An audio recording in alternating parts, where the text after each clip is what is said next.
Oh,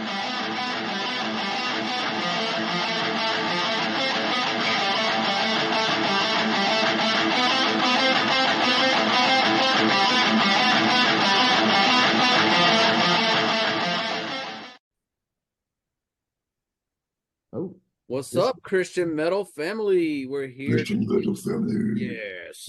My name is Jimmy Searles. I'm one of the admins for the group. Hey, and I'm Jay Goodwin, aka Joel Lamar, basically, and I'm one of the moderators for the group. We got Jairus. Jairus Pascal, owner of Rottweiler Records in the group. Rottweiler. I know we got many fans of Rottweiler Records here, so that's awesome. Mm-hmm. So, Jairus, tell us a little bit just about your history. Like, where do you come from, and and how did you get kind of a brief history of kind of how you got to where you're at now? Sure. Well, I was born at an early age in the country of Iran.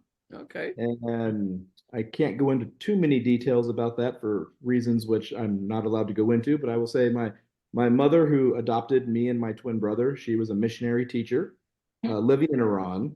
Okay. And it took her some time to get us out of the country. And we did. During that time in the late 70s, I'm 45 years old. And so during that time in the late 70s, Iran was the hotbed for all sorts of fun CIA stuff. And, you know, the Shah was being overthrown by Khomeini and some of the mullahs there. And so it was not a pleasant time. But what people forget is before that, Iran was one of the top vacation spots in the Middle East, especially for Great Britain, Australia. Places of that nature would go there quite a bit. So once that happened, you know, there was a lot of things about Iran that were very different than they are today. And then, you know, my mom was a very new Christian at the time. She had run away from her wedding to go to Japan. That's where all women run when they leave their wedding. And then ended up in Iran because she didn't want to marry an ex-Marine with an anger problem. Not that all Marines have anger problems, but some of them do. And, absolutely, you know, that's why they didn't make the Air Force. But the point is, and also the thing called a GED. Yeah. But, you know, I have a lot of friends who are Marines and they're not going to feel offended. But if I disappear, you know, one of them did. The fact of the matter is she went there to Iran as a missionary teacher, teaching English, and she had some adventures, man. It was really intriguing. And she met a relative of my biological mother and became very good friends with my biological uncle. And he had basically taken myself and as a infant, as a fetus, actually, as a little unborn kiddo, he had taken his sister, who had me and my twin brother, who we didn't know we had a twin brother. We just thought I was a very underdeveloped girl. And let's just say there were certain, how would you call it, cultural differences in the Middle East under certain other religious systems that when a woman is raped, it turns out to be her fault.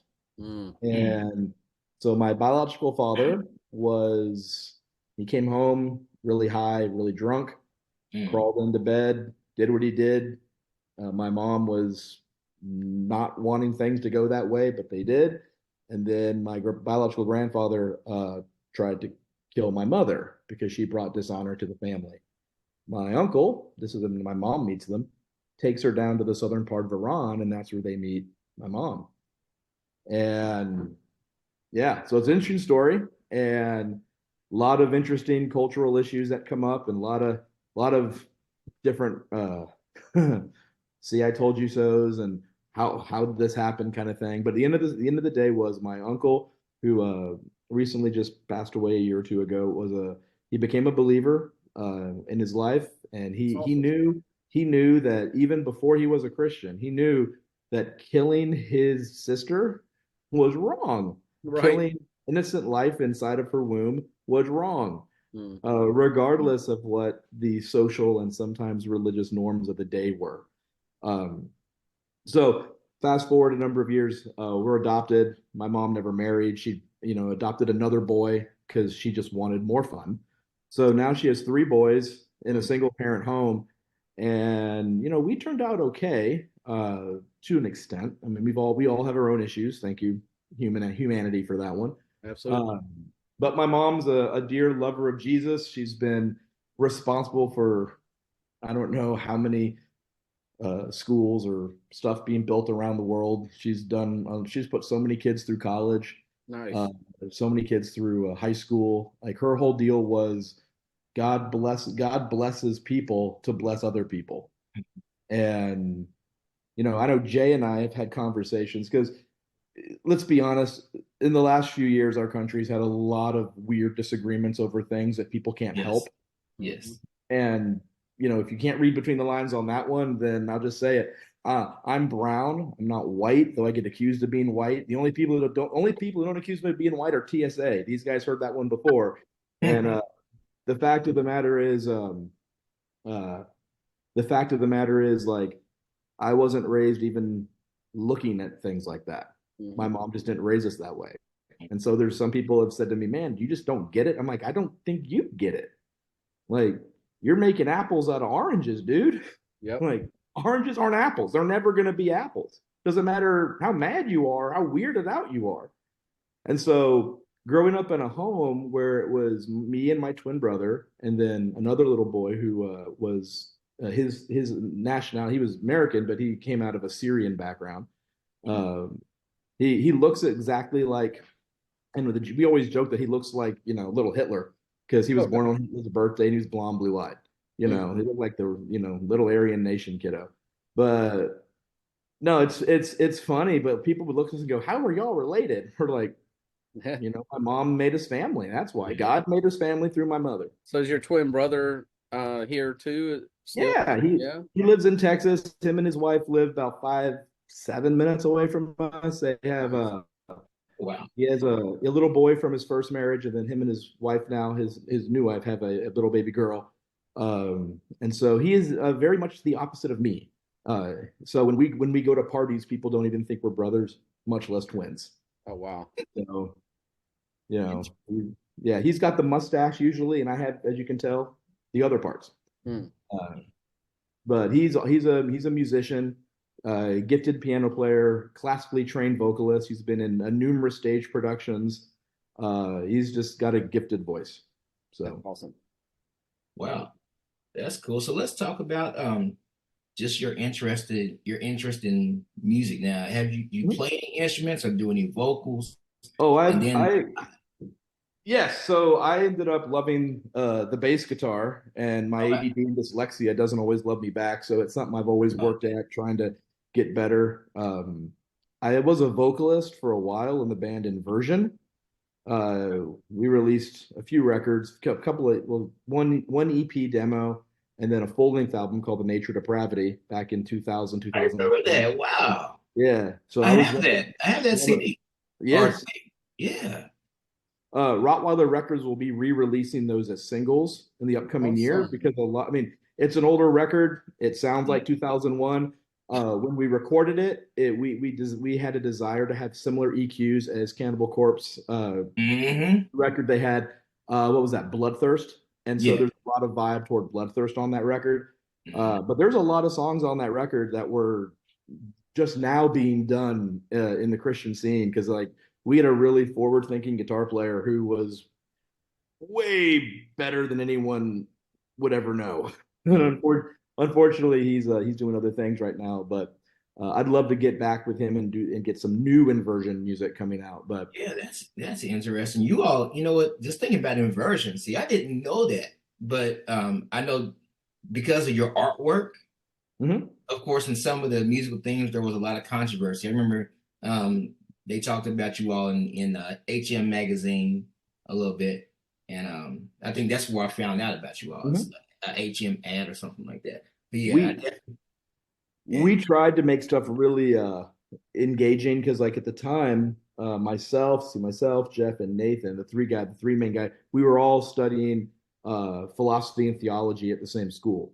And so we all came out from a very unique approach at writing lyrics. And then I had some lyrics that one of the band members was like, yeah, we can't put this on the record. You're using, this is just horrendously grotesque. And I was like, it's a grotesque issue. And they're like, this is this is purely grotesque. And I'm like, it is, but it's a grotesque issue. Yeah, for sure. So we ended up having to rewrite some of it because they were like, no, we can't. I mean, it's a brutal song. And so we ended up, that song later ended up being the retooled version uh, of a song called Sex with Death. We had other titles for it, then they were just like, we can't use any of those other titles, bro. That's just Oh not my gonna gosh. happen. And that song is primarily about so oh when I was in college, I would do street evangelism down in Huntington Beach because I went to college at a place called Biola University. Go Eagles, yeah. And so, our football team's undefeated, and if we had one, it would even be a better stat. Um, so you can't lose a game when you don't have a team. But we go down to Huntington Beach, and man, most of the people I knew and hung out with looked like me. They were, metalheads, hardcore kids, and we would just go. Me and a buddy of mine named Zenon, and so you had Jairus and Zenon, two really normal names you heard everywhere.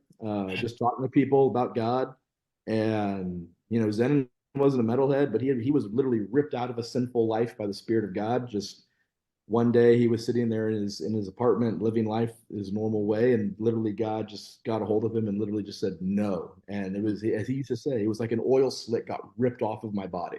That's and powerful. I saw life for the first time.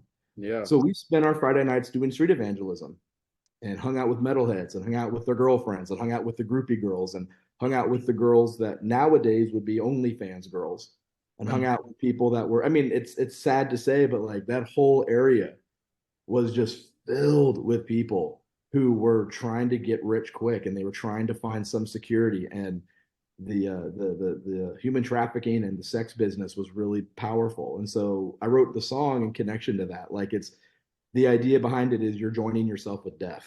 Like, you're joining yourself with a distortion of what is real, what is good, and what is appropriate for your own flourishing. And yeah, you might get money in the bank, you might have really cool cars, you might have a lot, but the certain things you're not going to have. And your soul will have repercussions. And so a lot of the inversion lyrics on that record were very much that way. So yeah. But yeah, that's kind of the history with my music outside of working with other bands in studio as a kind of a producer of sorts. And always trying to watch the music scene, the metal scene, and trying to figure out where it's going to go next. Because what did Wayne Gretzky used to say? I don't go to where a puck is, I go where it's going to go. Mm-hmm. Yeah. And, the problem is most bands, and I'll just say it, most bands, especially in the Christian scene, are too busy copying what happened yesterday to actually push the ball forward today. And Wow. so, Crazy. That's you're not wrong. Yeah. So that's awesome, man. You've been involved in the music scene for quite a while. What was your introduction into Christianity? Like somewhat of your testimony. How did that lead into metal in general? Like, what was your first metal experience? And then how did you start with Christian metal, or did that evolve? What's that journey like? So let me touch on that real fast with you. Great question, because there's a lineage of answers. So I'll just try to make the most direct route. So my mom was a missionary teacher, and she raised us to say, you can believe whatever you want to believe. She's like, the love I have for you comes from the love God has for me. Nice. So my love for you is not contingent on what you believe, because I have to live out the love that God has for me, for those around me. So she goes, if you want to be a Satanist, if you want to be a member of the occult, a Buddhist, a Hindu, a Muslim, an atheist, you do whatever you can choose whatever beliefs you want. Understand that you still answer to God at the end of time. Right. And you still answer to God. And she's like, look, I don't know every answer, but here's what I do know. I've lived in the Muslim world. I've lived in different parts of the world. And I will tell you this, there is no such peace outside of Jesus. And you have to make your choice. Mm-hmm. And so at a pretty early age, I decided, I really like the Jesus thing. Mm. And later it's changed to I like the Jesus guy. Because I think a lot of people get hung up on the Jesus thing. And again, personal opinion, everyone's got their own. But I think a lot of Christians, when they get into that time, they're like, hey, I'm going to be like Jesus. And they don't always make it. So what ended up happening was I ended up loving being at church and really enjoyed hearing about Christ. But what I saw a constant disconnect between the kids that wore the dark clothes and the black shirts and the long hair and the greasy hair and smelled like cigarettes and church. I saw a really bad disconnect. And my thought was, why would I want to believe something if these people aren't getting the benefit of it? And so I ended up focusing a lot of my energy on dealing with people that were different. Hold on just one second. Hey, Petra. Yeah, my little 3-year-old is now yelling and echoing in the house. Yes. She's so metal, right? She is so metal. So in fact, you might have seen pictures of her on Facebook wearing the A Baby Massive Flesh shirts, which were made by Zach from A Baited Massive Flesh. So yeah, we have some fun ones like that. But no, my first Christian metal understandings. I used to listen to like Metallica, in 97.1 the Eagle here in Texas. So I always really liked heavier beats and heavier metal. But I was sitting in a car in Denver, Colorado with a buddy of mine named Brad Barber. Fun fact, Brad Barber at one point was a vocalist for Zayo at one point. Yeah. Never was on any of their records, but he was a vocalist for Zayo. And so he was like, hey, man, you like heavier music? I'm like, yes, I do. He's like, well, have you heard any of these? I'm like, no, I haven't. And so I ended up listening to Scrolls of the Megaloth. Let's see, Scrolls of the Megaloth, Non-Existent, Inhabit, and then the very first Paramecium record. So before you heard Scrolls, had you heard heavy music? I'd heard heavier music. Okay. I just was like, this is really cool. I liked it. I liked the lower end, the more baritone vocals. I also I thought the single guitar was interesting choice because that's like my thought is like I like the 2-prong guitar effect and the 2-prong guitar attack. So it was really interesting hearing that the first time. And then I realized that at a very, very early age at that point, like early teens, I was like, this speaks to my soul in a unique way. And so I came back from Colorado. I was like, I got some fun music. And the worst part was I was our high school sound guy at church. Nice. So everyone else got an education in music real fast. And let's just say they tried to give me the boot a few times, but that didn't work. So you were really kind of introduced to the heavy stuff early on. Whereas me and a lot of people I know, the youth group or whatever, it was a progression where we started with, it's like Carmen, DC Talk, Boys, Supertones, POD, and then it's like, then I hit Living Sacrifice and Extol and so on and so forth. Right. So yeah, it was. I just think there's a real interesting what's the word, story with most Christian bands and most the culture of Christian music is so much of it is trying to be an escape for people, when instead I think it should be an introduction. They should be treated like an introduction, not an escape, not a second tier version of someone else. And I think that's been plaguing the just Christian music industry. I was at I heard Pastor Bob one time say that one of the worst things that happened was the Christian music scene or the metal scene, because they created it separate from everything else. And so now you have you're my enemy until you change your mindset attitude. And I think that doesn't really bode well if you're trying to win people to the Lord. Preach it, brother. You have so many bands that are not Christian enough. And it's like, yeah, well, why don't you go and look at how they've been treated? I remember when it's a heartache for me because like with Rottweiler, like I had a lot of information from Sean when that whole situation came up. And one of the things I told him, and some people are going to hate when I say this, but like when I bought it, I told him we're not a label for Christians. We're a label for music fans. And the reason being is if I tell a bunch of 19-year-old boys to go, hey, you're spreading the gospel, you're going to go spread the gospel at shows, but I'm not using my platform to reach other bands with the same truth, hope, and love, with the ability as the owner to do so, maybe not sit there and preach to them, but like treat them well, give people something to see how Christians are, then I'm just as big of a hypocrite as anyone else.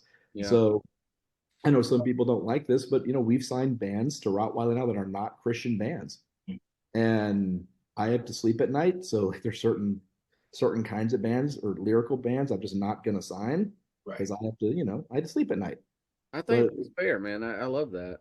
When you're talking about, we'll ask the band how they've been treated. That reminds me of Mark Solomon's from the Stavesacre. He wrote a book and he talks about that. You go play a bar, you're guaranteed to get paid. You play a church, you There half the time you don't get your money or. But it's a minute. But it's a ministry, Jimmy. It's a ministry. Right. This is a Yeah. ministry. You still gotta eat. They don't accept prayer sandwiches in heaven. You know what I'm saying? You still No, they gotta eat. don't. So one of the things we like to say at Rottweiler is music is our business and life is our ministry. I like that. Because at the end of the day, Jay and I have been talking about. He knows some projects that he thinks might be a really fun one with Rottweiler, so we're looking into those and talking about those. And some of them are not going to be like what people have expected, and that's fine. But if my job at Rottweiler is to provide an atmosphere where bands can kind of, be seen and be heard. Yeah, I'm always going to look for those that are Christ followers. But at the same time, sure. I want to bring people in because my mission, it used to be we're going to send a Christian out surrounded by the world. And I'm going to say, no. I'm going to bring non-believers in and surround them with Christians. Yeah. Next question. I'll just go here. How'd you get involved in the label side? I know, for me with Mythic Panda and all that stuff. First of all, what is that name about? And then also, let's talk about, like I said, just your experience with labels and what made you get up in the morning one day and say, I want to be an exec. Real fast. And stuff. Mythic Panda started with a buddy of mine named Caleb Lynn. I'm the myth and he's the panda because, to be fair, he's the giant Chinese guy. And the phrase "one true myth" has been my email handle for years, and that's what Tolkien said to Lewis: "Is there's many myths, but there's one true myth." And so I love that phrase. So I was like, okay. And so he was big Asian dude, and I like myth, so Mythic Panda seemed to make sense. Okay. That's how the name came about. And because at the end of the day, what are you going to do? You're going to get mad at a Persian guy for liking his buddy, and he'd get mad at a Chinese dude for liking pandas? Like, that's just stupid. So that's literally how the name came about. Are y'all still producing music? We are. Caleb has, due to some family stuff he's going through, has kind of stepped down for a little bit, and it's definitely it's not easy. The best place for people to go find that? Literally, the best place for people to go is rottweilerrecords.com or Rottweiler Records on Bandcamp, because Mythic Panda is the studio. So we developed Mythic Panda Studios, which is our studio. We are going to be relocating soon to a different city. The city we're in now is just a little weird for us. Some things have just went down. We're just like, it's not worth getting into. Let's just say some cities have regulations that just don't bode well with a music studio. Sure. And so we decided to open what is called Mythic Panda Records. And Mythic Panda Records, pardon, my wife has been dealing with some sickness, and our house echoes. But Mythic Panda Records has two labels underneath it. It has Mythic Panda Records and Rottweiler Records. Rottweiler is everything heavier than Chevelle, and Mythic Panda Records is everything lighter than Chevelle. Okay. We have Chevelle as kind of that median point because for some people that's as heavy as they go, and that's fine. And for other people, they want Broken Flesh, and they want Hill to Die Upon, and they want the really heavy, and so that's cool too. And so Mythic Panda started off as a video production company, and we did some commercials here and there. And I worked on a film as an executive producer called The Last Champion, and that stars Cole Hauser. It was actually because of that movie he helps him get his role in Yellowstone as Rip. If you've seen Rip, that's Cole Hauser. It was a good film. It was a really fun experience. There was ups and downs like any business, but it was a fun time being on that film.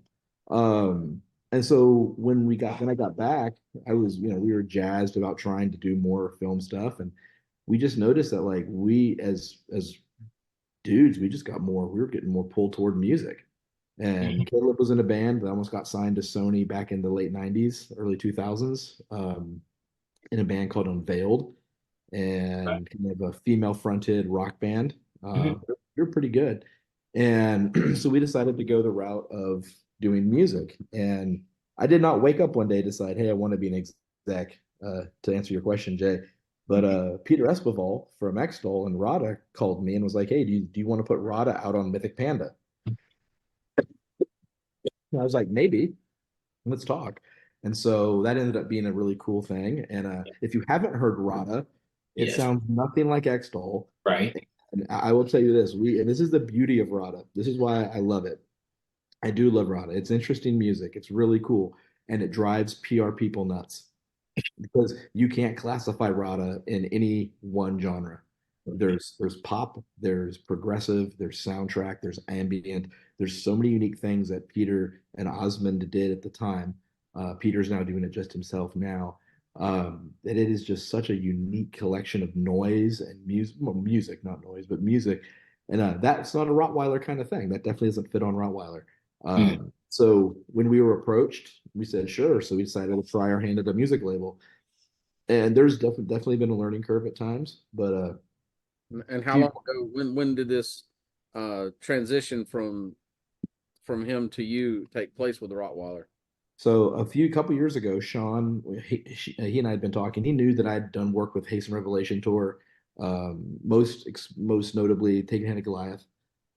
You might not know this. This is a fun little fact. If you look at the cover of the first Taking Hand of Goliath EP, you will see my face on it.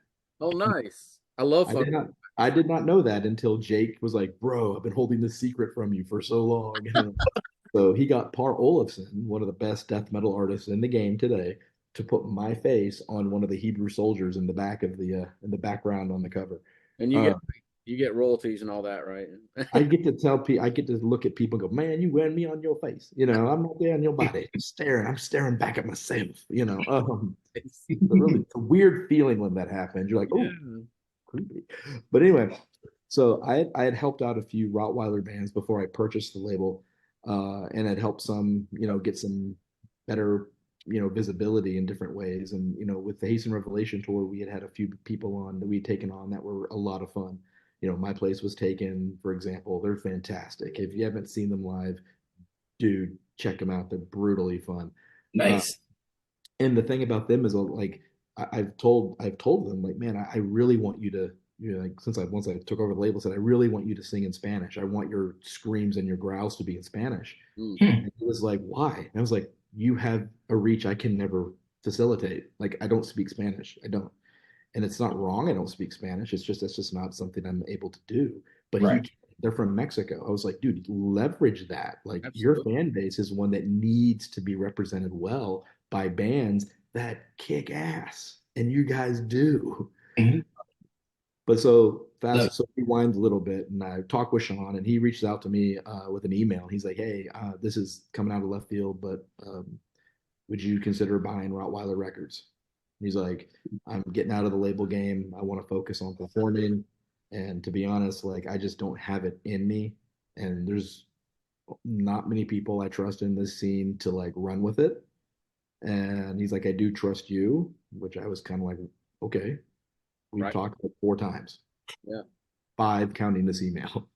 And what he said was a lot of the bands that are on our label talk very highly of you and your zest for, not necessarily changing the scene, but kind of maybe rebranding the scene a little bit. Because at the end of the day, we're in the metal scene. yeah. Only a small group of people, in my mind, go, "Oh, well, that's Christian metal." It's because that's what people put forth first because they're afraid, oh, that I'm denying God in front of man. It's like that's not even what that verse is talking about. Because any restaurant owner I know that's a Christian doesn't go, "Wait, wait, wait. This is a Christian restaurant." They say, "We're going to serve you the best food we can, and we're going to put on the best, the best vibe, the best everything. We're going to go out of our way because we're doing this to glorify God." And so when Sean and I talked, and he's not here, so I can't say, well, he used to want this or want that. Let's just say Sean had a lot of ideas for Rottweiler, and some of them changed when he kind of saw how the Christian community responded. I'll hate me or love me, but the fact of the matter is, we have some of the most testy groups, testy people in the world representing Christ Yeah. because they want it all their way. Everyone needs to be their Christian in order to be listened to or accepted. And to be fair, it's really ugly when I get non-Christians emailing me going, "Dude, I would love to listen to your stuff, but I just can't be around your people." You know, that happens. It doesn't happen a lot, Not but a it good happens enough. testimony. Mm-mm. And Yeah. so I ended up, Sean and I ended up having a lot of long conversations. And I told him, "Bro, if this goes through, if this is a decision that we make, I am not going to be a Christian only band. Or label. I do not want to make music for Christians. I want to make music for our King, which means we're going to invite all people to the table, and then I believe in free will. They have a choice what they do with that information. Well, listen, I mean I'm on board. I mean, you don't know how God's going to use a relationship. You got label mates, you got a sold out Christian band, and you got a non-Christian band, and they're Right. touring together. Do you think how many people do you think Sonny from PODs had an influence on just because being out there in the world? Yeah. You know what I'm saying? And you never know, somebody's like, man, I really like this band that's not Christian. They go to Rottweiler Records. They're like, man, look at all these other bands. Right. Check out this band. I love their music. And God uses those lyrics that are Christian to speak to them. I mean, we don't know, you know? Yeah. So, One of the things I remember most about the scene, and I remember seeing this on the Hasten Revelation tour. We played a show in Albuquerque on the last Hasten tour, right as the world was shutting down, and it was very low turnout. And it turned out because there were two venues that were vying for each other, and the venue that we didn't go with decided to spearhead a campaign against the venue we were going to. And we had a gentleman there at the show who, by all visual understanding of how people look and walk, was someone who does have some kind of physical challenges in his life. Sweet guy, just wonderful young man. And the entire time I'm sitting here thinking, the cool thing about this, there's a handful of people at this show. This young man is at the front of the stage, swinging his cane around, just having a great time. It was almost like the show was made for him. And he had a great time at the show. Like most of the bands gave him, like a lot of them gave him free stuff. And, I don't know how that affected him. I can't know, but I can say this. He had a smile on his face that was bigger than the word Albuquerque. And that's the thing that you can do when you decide to just, hey, we're going to go out and play music. We're going to love people well. Because you don't know what that effect's going to be on that person. You've seen that picture of the mosh pit. There's a crowd, and they got the guy in the wheelchair and holding him up. Yeah, I mean, that's what people are like, oh, metalheads and bikers, and they're scary and all, but really, that's the kind of people that you have at these shows, Well, Jake Martin and I we were talking on that tour, and we were just because he's covered in tattoos. He's a big dude. People sometimes go, oh, what's going on there? It's like he's a really polite, nice guy. Yeah. And Jake and I were talking about, like, the thing about metalheads is most of us, not everyone, but most metalheads wear their monster on the outside. And nice. And sometimes that monster is just, I'm different. Sometimes it's I'm angry. Sometimes it's I'm hurt. Yeah. Sometimes it's I like scary stuff. Sometimes it's I just don't want to do what you're doing.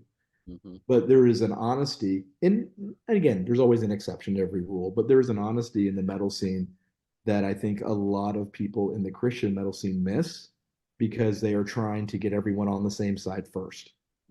And I think that's a really dangerous thing to do because you're going to miss hurting people because they're not saved. Yeah. And you can't tackle these really challenging, life-altering issues like 2020 if you're going to start anywhere other than Jesus. Yes. And so that's good stuff. Yeah, that's kind of a long way around of how I got into rock. Oh, no, you're good. No, you're that's good. That's what this conversation is for. It's definitely what it's for. So, dang, we have a few controversial topics that we've been discussing, of course, in our group and also like between us, you know what I'm saying? I think I want to touch on a couple of those, but I think first I want to go back to something you were saying earlier about imitators. And I know I just sent you a video from DJ Jazzy Jeff. I'm just going to reference it here and give the Cliff Notes version. So Jazzy Jeff, he did an album a couple of years ago called Chasing Goosebumps, and what he was saying in the video on this album is he wants people to really feel, just that feeling of goosebumps. You know, you hear something just like really cool in the song, you're just like, oh my God, I got goosebumps listening to that.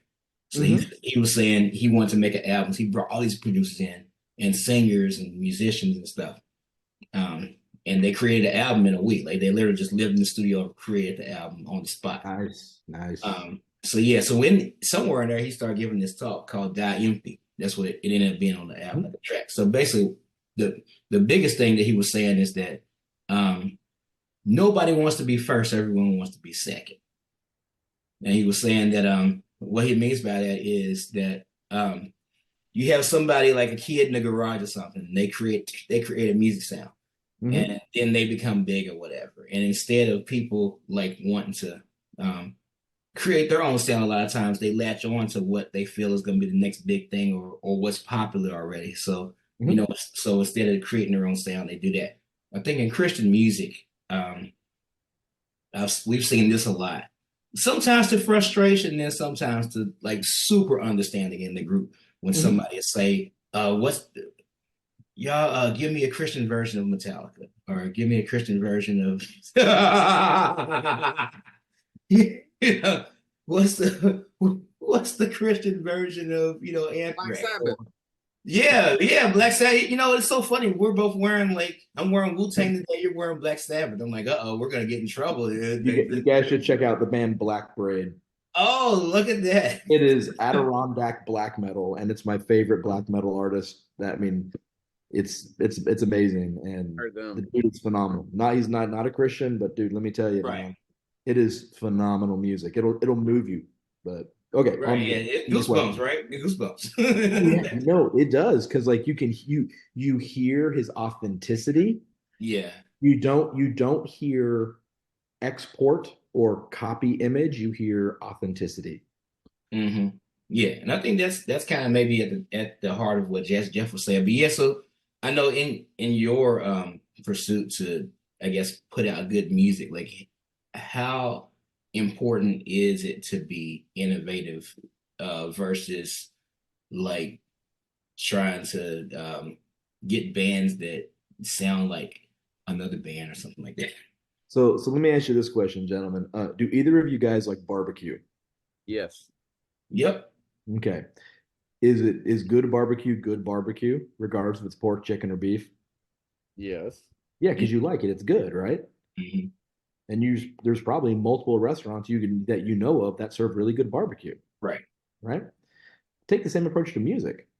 Because you go to somewhere in Nashville like Peg Leg Porker, and that boy's got some really good pork barbecue. Oh my gosh. My wife and I will wait in line when we go to Nashville for Peg Leg Porker. You know what? I don't want someone else's version of Peg Leg Porker when I go. I want Peg Leg Porker.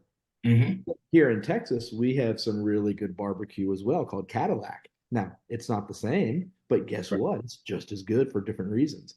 And I think what's happened in the music scene, especially in the Christian side of things, is Christians have been so desperate to sound like the world that they've forgotten that they were never meant to sound like anyone else. They were meant to sound like their own heart and soul. And that might mean metalcore, it might mean death metal, it might mean pop, I don't know.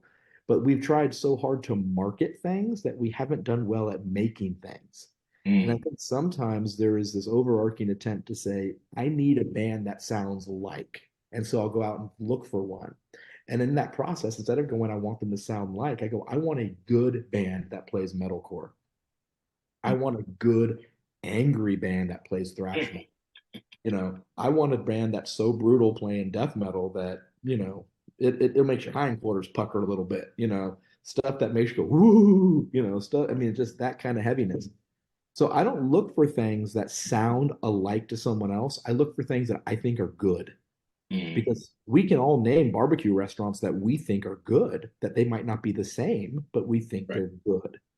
Same thing with music and food. It goes into us in different ways, right? So we pick what we think is good. And so when it comes down to that with Rottweiler, I've had people, you might have seen it here and there. I mean, I don't get a ton of people yelling at me in the Christian metal forum. I get a lot of private emails saying, why don't you sign this band? Or why did this band go? It's like, well, I'm not at liberty to talk about business decisions, you know, or why don't you sign a band that sounds like? And I'm like, I'd rather sign that band. I had someone tell me like, why don't you, why don't you sign a band that sounds like Crimson Thorn? I said, well, you know, to be honest, I'd rather go sign Crimson Thorn. Yeah. You know, using them as an example, like, why would I want an imitation? Mm-hmm. And I think sometimes what's happened in the music scene is so many bands sound similar that we go, oh, well, they're not original anymore. Well, let's just be honest. The Bible tells us there's nothing new under the sun.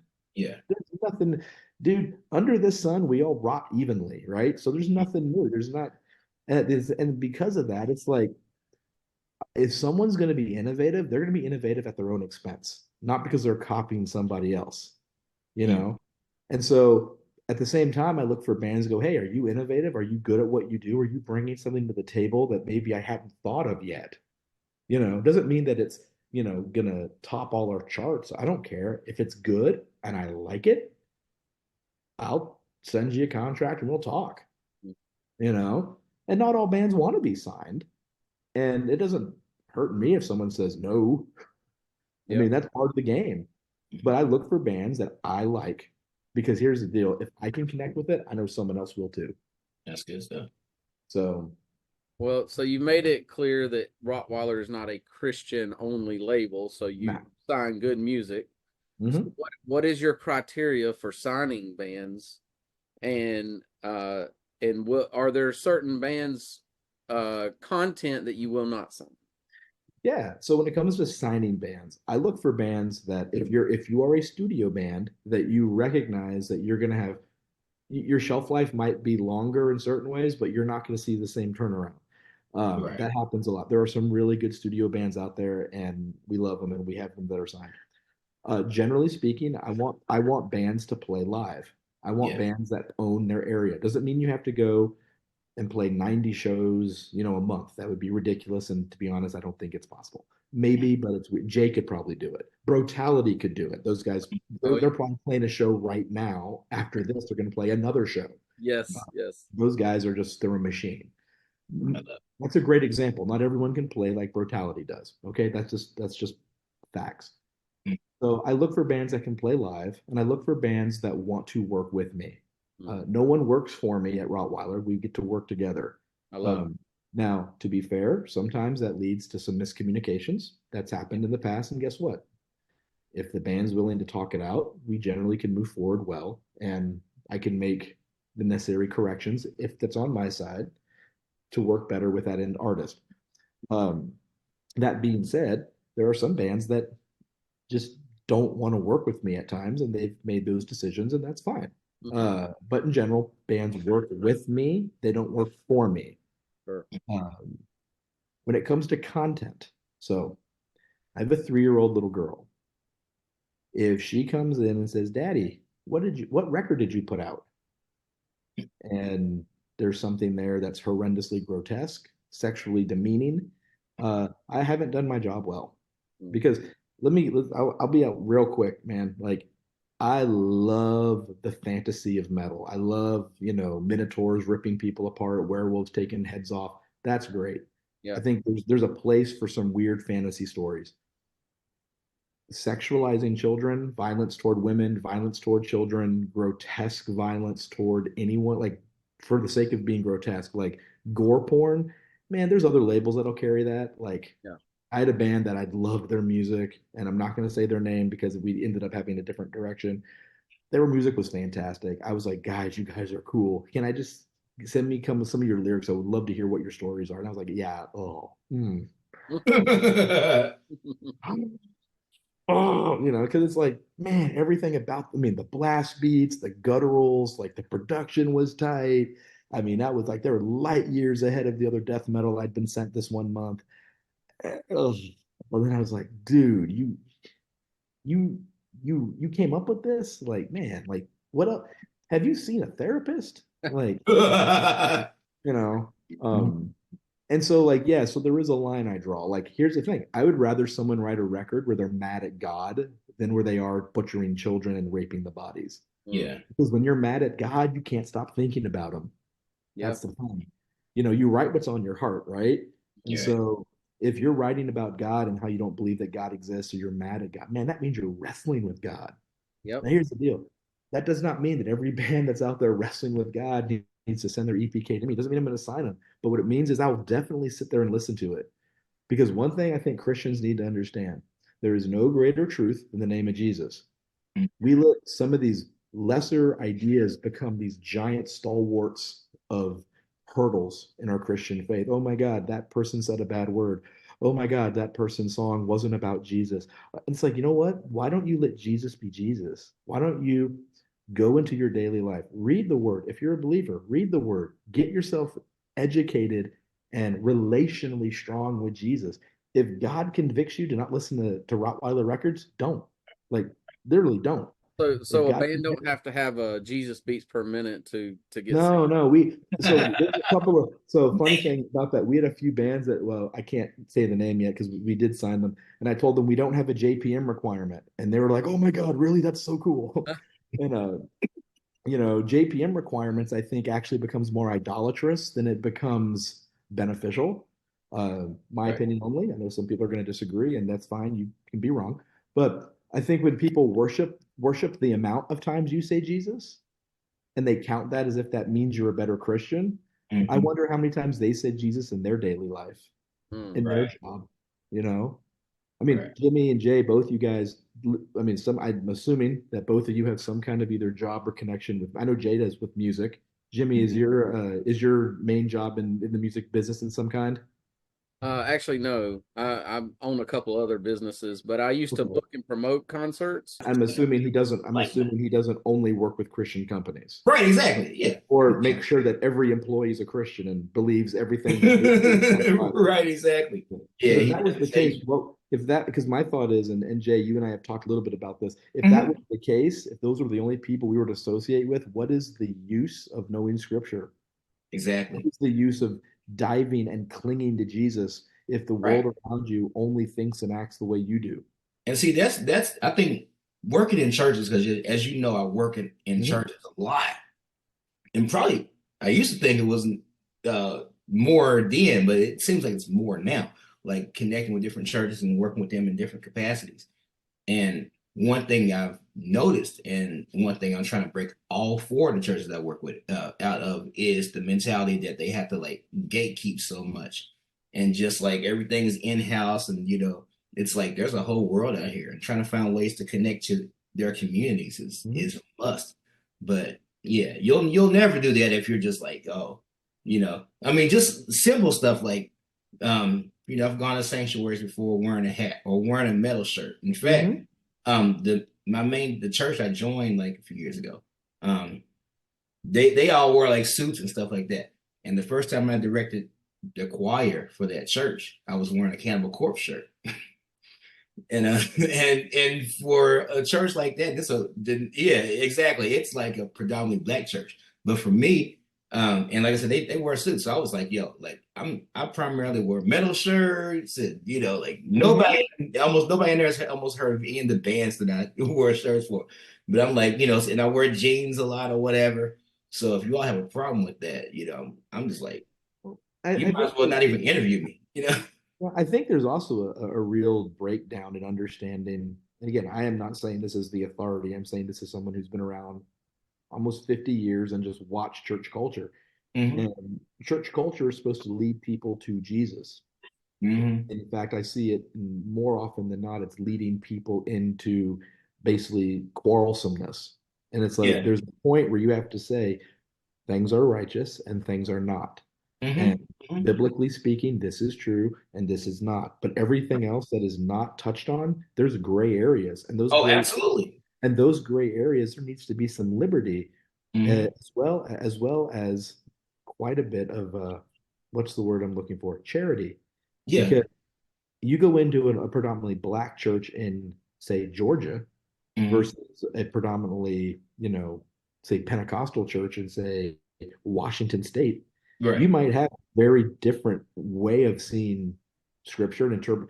And so instead of people picking fights over things that, are these little preference issues, we should really focus on what are things that draw us together. What are we focusing on, the unity in the body of Christ, or are we focusing on the disunity because it just doesn't make me feel good? Own a couple other businesses. I do merchant services, Okay. independent credit card processing. Okay. On Liberty Networking, which is a network organization for entrepreneurs and professional salespeople. So I work with a bunch of entrepreneurs. And I'm willing to bet that you don't vet every single person you work with to make sure they believe the Bible the same way you do, and that No, you Well, right, because right. it would be fruitless. You would not lead anyone. You wouldn't. Can't say you wouldn't. The chances of someone wanting to come to Jesus after that conversation would probably be very next to I none. do only use Christian plumbers, though. No, I'm sorry. Right. Well, Only. Right. Exactly. Only. you know what they say, crap rolls downhill. So you need to Yeah. make sure you're going in the right direction.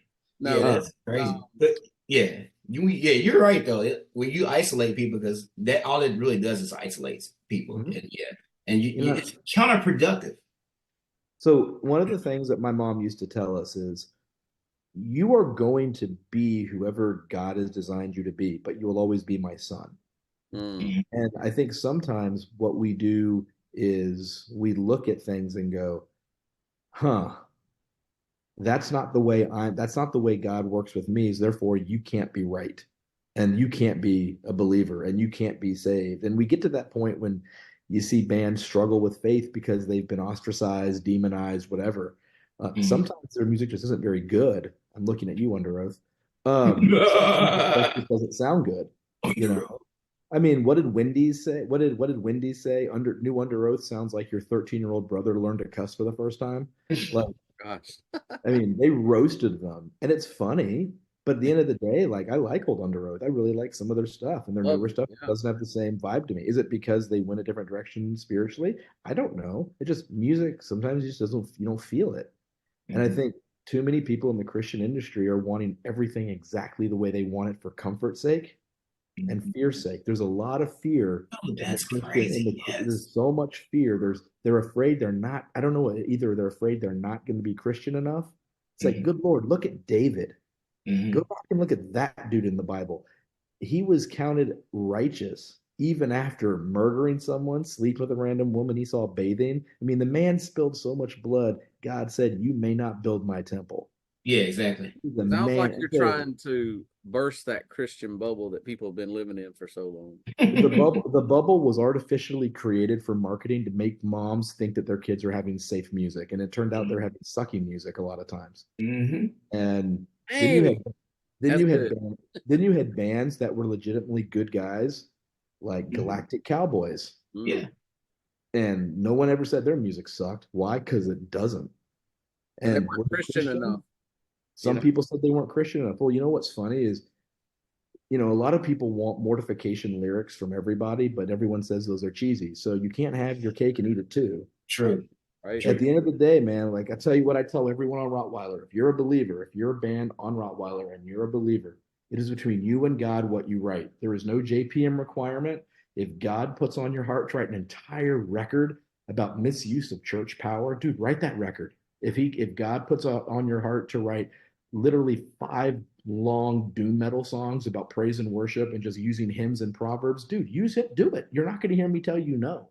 Yeah. But Good. as we promote Rottweiler as a record label that's a metal label because I am not Christian enough for some people and I'm too Christian for other people. Mm. And so That's I'm the not going story of Striper to, right there for 40 years. Yeah. yeah, Yeah. yeah. I mean, the picture with him, with Michael and King Diamond was Yeah. hilarious. Oh man. Oh my, why That, would he be in a picture with him? And I'm like, I don't know why King Diamond in a picture with Michael oh Sweet. I man. don't That know. that that photo got a lot of comments. Yep. Mm-hmm. Well, Yes. I mean, And he had a cigar too in one of the. Oh, the well, cigar. the thing was it lit though? Because I mean, it could have been a mock-up. It could have been a Christian cigar. It just doesn't inhale. I did not inhale that cigar.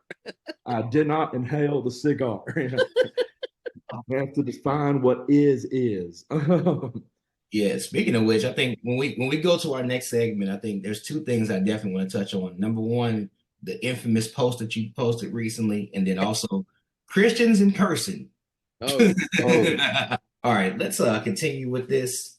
There was a post that you put in the Christian Metal group a couple weeks ago that I got did. so much attention.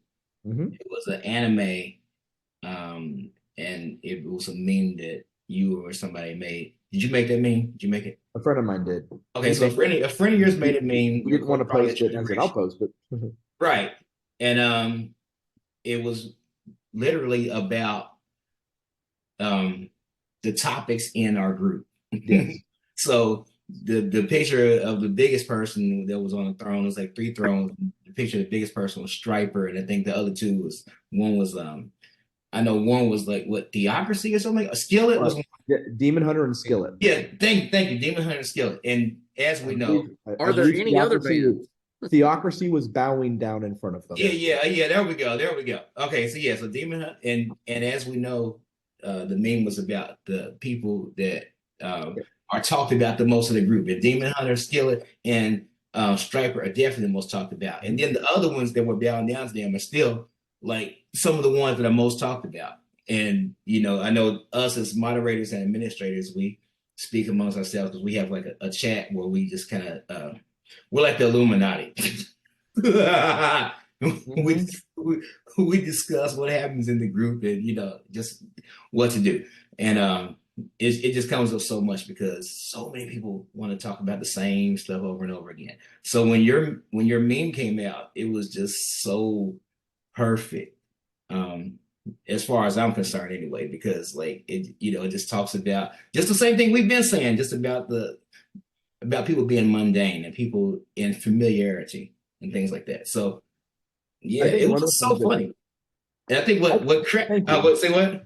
Thank you. I thought it was funny too. Yeah, it's great. And what cracked me up, of course, was that so many people, I guess, were just butthurt. And they felt like, first of all, they just misinterpreted what the meme was talking about. 100%. Yep. So go ahead. Such a different direction. If you notice in the picture, I said, here's 2/3 of what these groups post is there. I've cleared it up for you. And, I decided very early on, as soon as it was posted, that I was going to have a lot of fun with it on the responses. I was going to be tongue in cheek. I was going to put as many smiley faces as possible so people would realize, or at least try to convey that I wasn't mad. Like I just wasn't. Why would I be mad at this? It was ridiculous. And so I think at the end of the day, the funny part about that post, it got so misconstrued that people thought I was making claims about worshiping bands and stuff like that. Mm-hmm. And the only one on the throne is Jesus. And I'm like, right, but that's not what the image is. Like, I agree with you, but that's not what this is. And then then you had, the infamous Mr. Bride join in.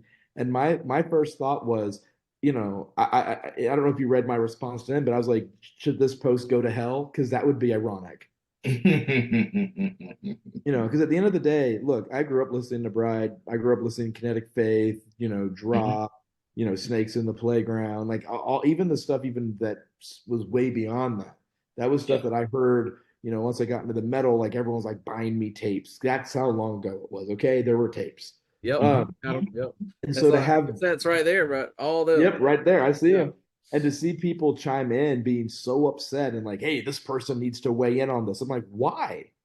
Like, if you missed it, which you did, right? Most of you missed it. If you're watching, most of you missed it because there's only like 12, maybe under 20 people that gave me angry faces. Most of you liked it or laughed, which means, why were you that upset? Show me on your spirit where this meme hurt you. Show me where it reached out and tickled your fancy without your knowledge, because some of you got so upset over a genuine poking fun at what goes on. Because look, these guys have said before, there's like how many? 50,000 people that are a member of this group. Mm-hmm. And there are certain bands that get talked about so much to the point where it's just like, I just have to go scroll.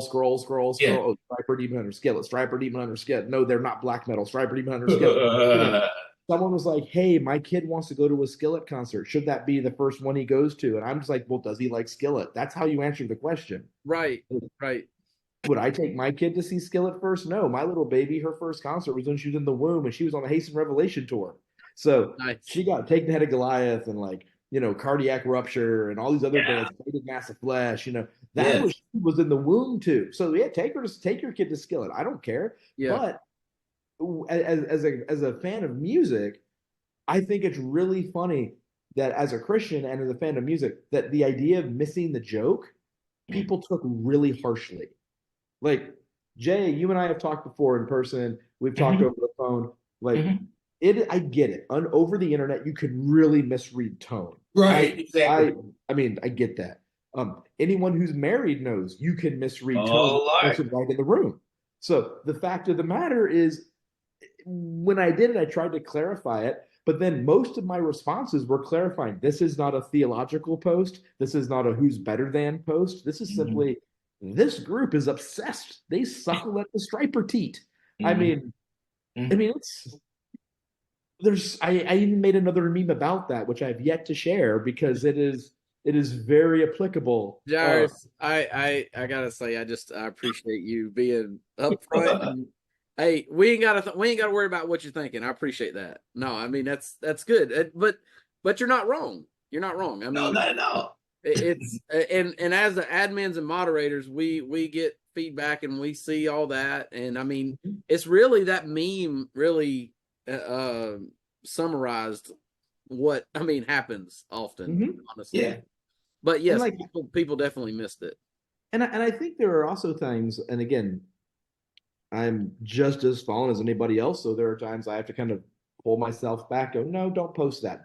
And I think sometimes that kind of an attitude of saying, hey, all right, big group of people, a lot of them are Christians, some of them are not. It might be a 50-50 split. I don't know. God does. So I need to Right. be careful how I respond because I don't know who's reading. And so I think there are times where people get so bogged down by the minutia of what it means to be a good Christian compared Mhm. to what does it mean to be Christ-like. Yes. Yes. And I think, for example, like we're in a world today where, I'll give a good friend of mine, when Jake Martin is on Mhm. stage, whether it's with Broken Flesh or Taking Head to Goliath, when God, rest in peace, Taking the Head, but their new material is killer. I'm going to tell you that right now. Y'all are going to dig it. Oh, it's so good. The thing is, like, everyone has their own different conviction about different things that are gray, Yeah. and we live in we live in a time when you have the most availability to, whether it's different translations or different whatever of scripture, so you can go and research things. Yes. People flip out over things that I just don't understand. Like, for example, I've heard, because I was part of it, there when we were on the Hasten Revelation tour, there were conversations that were used that we were having, and Jake and I were really upset with the person that we were working with, and there were words that were used that would not be allowed in a PG-13 film, and neither Mhm. of us went to hell for it. Mhm. Now, at the same time, am I going to use a word like that in front of my kid when she spills the strawberry jam?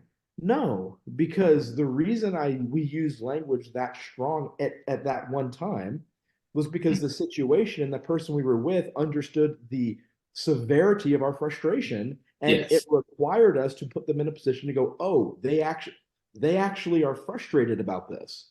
Mhm. Now, did we berate the person? No.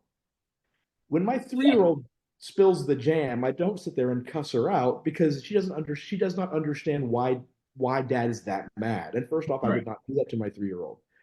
If someone goes to hurt my 3 year old, that might be a different situation. Mhm. So I Mhm. think using things like foul language and words like that, I think people have to understand a lot of different things. Is intent is really, really a key part of that. Like, if you're going to be just grotesque and horrific to be grotesque and horrific, I don't need to even if you're not swearing, I don't necessarily want to be around that. Right. Like the goddamn evil cover from Striper. I mean, good lord, Yeah. so many people on in the same site that were like, "This is not of God anymore." It's like, really? Have you talked to them? Like, what? I mean, is Yeah. it a command or is it just them being funny? Like, what It, is it? it was actually he in an interview he says it's a prayer. Yeah. Right. I mean, really, when you get down to it, language is phonics, right? I mean, you got one word that means 3 or 4 different things in different countries. Mm-hmm. Honestly, I mean, Yep. so what makes a word bad? The way when I read the scripture that says no foul language, and Mm-hmm. there's multiple ones. It's the way in context. It's like, don't be rude to people, don't be mean to people. You don't be a jerk. And it's not don't say a specific word. That's what I teach my kids is be nice to Mm-hmm. people. And so I think there's also and I'm going to use his name because we are friends. There's no issue with that. Like, poor Zach Plunkett from Abated Massive Flesh. Yeah. And he's had a lot of different things happen in life. He's been on a really interesting and unique spiritual journey the last few years. And Mm-hmm. he's come to decisions that might not be the same as everyone in the Christian metal group. Mm-hmm. And like, I hear people like tearing this man down for things that I was like, really? You're tearing this guy down because where he is at in life is different than where you're at in life. And he Mm-hmm. even said, I'm not against Christianity. There's certain things I can't align with. And Yeah. that's between him and God. And here's the deal. And I'll be very honest with people here. And some people might hate me for this. If Zach came to me and said, hey, would Rottweiler release this new abated mass of flesh? The answer is, you damn right we would. Mm-hmm. And the reason is this. I love Zach and I love his brother, and those guys that are playing music are really good dudes. They're good guys. And I know them. And I think the difference is when you know somebody, you want to go through things with them, whether it's good or bad. A lot of people don't know the bands. And so they see something they don't understand. And so their initial response is to go, well, it's not Christ-like enough for me, so therefore it can't be good. Right. And I mean, there are certain things you don't need to shake a stick at to find out, but there's other things that are so gray. It's kind of like, okay, man, like, why don't you be curious? Why don't you be curious first? You might not agree, and it's okay not to agree. If it's an essential piece of Christian theology, okay, we need to pretty much line up. Exactly. Yes, sir. Is Jesus God? Well, Is right. God? We're all, to your point, we're all on a different journey spiritually in life, whatever. We're not all in the same place. So when you got somebody that says, I am only going to listen to Christian praise and worship music, okay, that's fine. And maybe that's what you need for a period. Some people need that. Right. It doesn't mean that's where I'm at. I've been there, but I'm not there anymore. So, but people like to be judgmental too. So oh man, absolutely. It's funny because I've had this conversation probably with a lot of people, even on that post of yours, and and a couple of other ones recently. Like that kind of thing has come up. I said something in the moderation group. I mean, in the moderation admin group, the Illuminati group of metal, and I'm gonna read this just because it's like because I'm kind of I'm anti-cursing, basically. And what I mean by anti-cursing, I'm anti-speaking harm to people because that's what cursing. That's what I was getting at. There you go. Yeah, I'm anti that. Now, of course, Jesus curses people sometimes in the Bible. Like he curses the fig tree and then he curses like the temple and the people, that are about to crucify him. Like he's just like, one day there'll be like not one stone upon another in this temple. And, he's saying that kind of stuff and talking about how certain people are doomed because they did this and that. But I think society, for whatever reason, it's kind of mysterious to me actually, of how certain words became that instead of actual cursing, which is like I said, which is like speaking down to people and speaking harm to people. So here's what I said, and this I need to put this somewhere, but I said, how can a word or five, just 4-letter words or whatever, be all these things at once? So I gave a list: cursing, foul language, swearing, blasphemy, breaking the third commandment, which is taking the Lord's name in vain, cussing, an oath, vulgarity, naughty words, obscene, and expletives. Like, how can one word be all these at the same time? Those are like all 10 different things. So it's just weird. I think there's also a point in time where you have to have a little bit of common sense.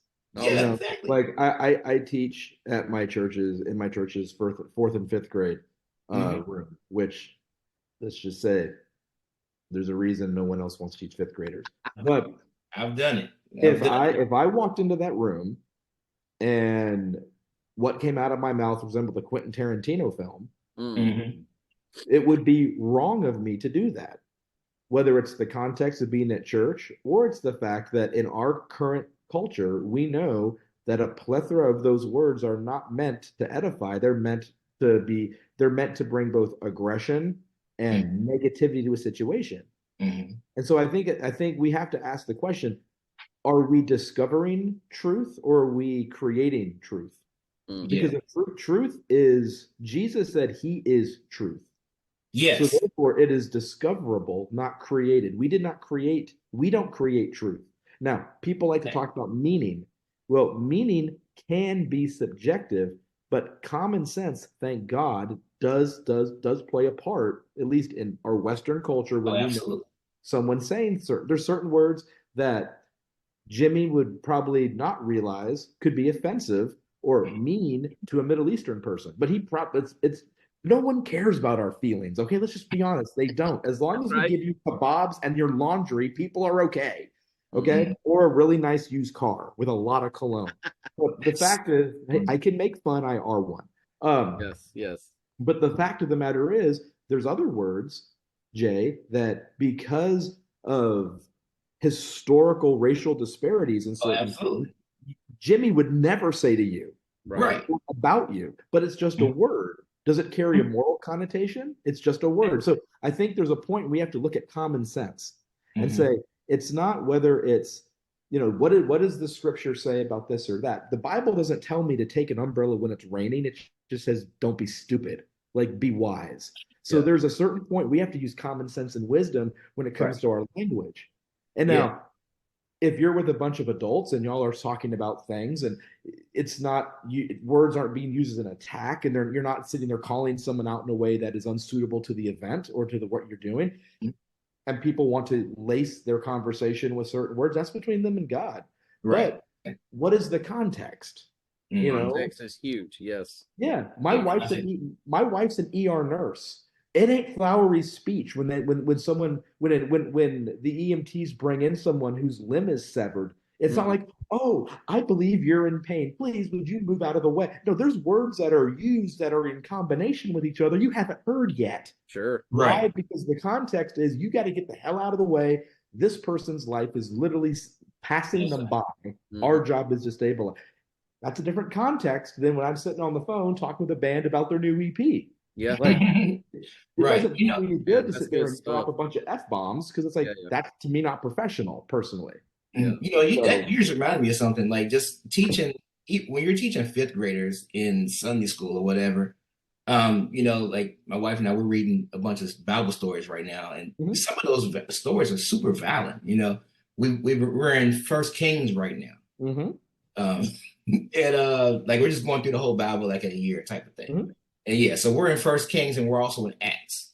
mhm, So, like some of those stories in Acts, about the beheadings and stonings and stuff, they're very graphic, And then also, in First Kings, like just all the stories about like the kings and how they were like sacrificing babies and just doing all kind of atrocities. mhm. Like that's not the kind of stuff you read to fifth graders, you know. Well, it depends if you're dressed for it. You know, I mean, like, Yeah. so for example, when I had taught this age group for a while in different churches, and one of them I actually went and reapplied concepts and characters in the Old Testament to it was the great broccoli and cauliflower wars. Okay. And Oh, nice. I took aspects of these stories and applied good guys and bad guys, and you had to learn about it. So like, yes, vegetables died, Jay. Jimmy, there was dead vegetables, a Yeah, lot of. exactly.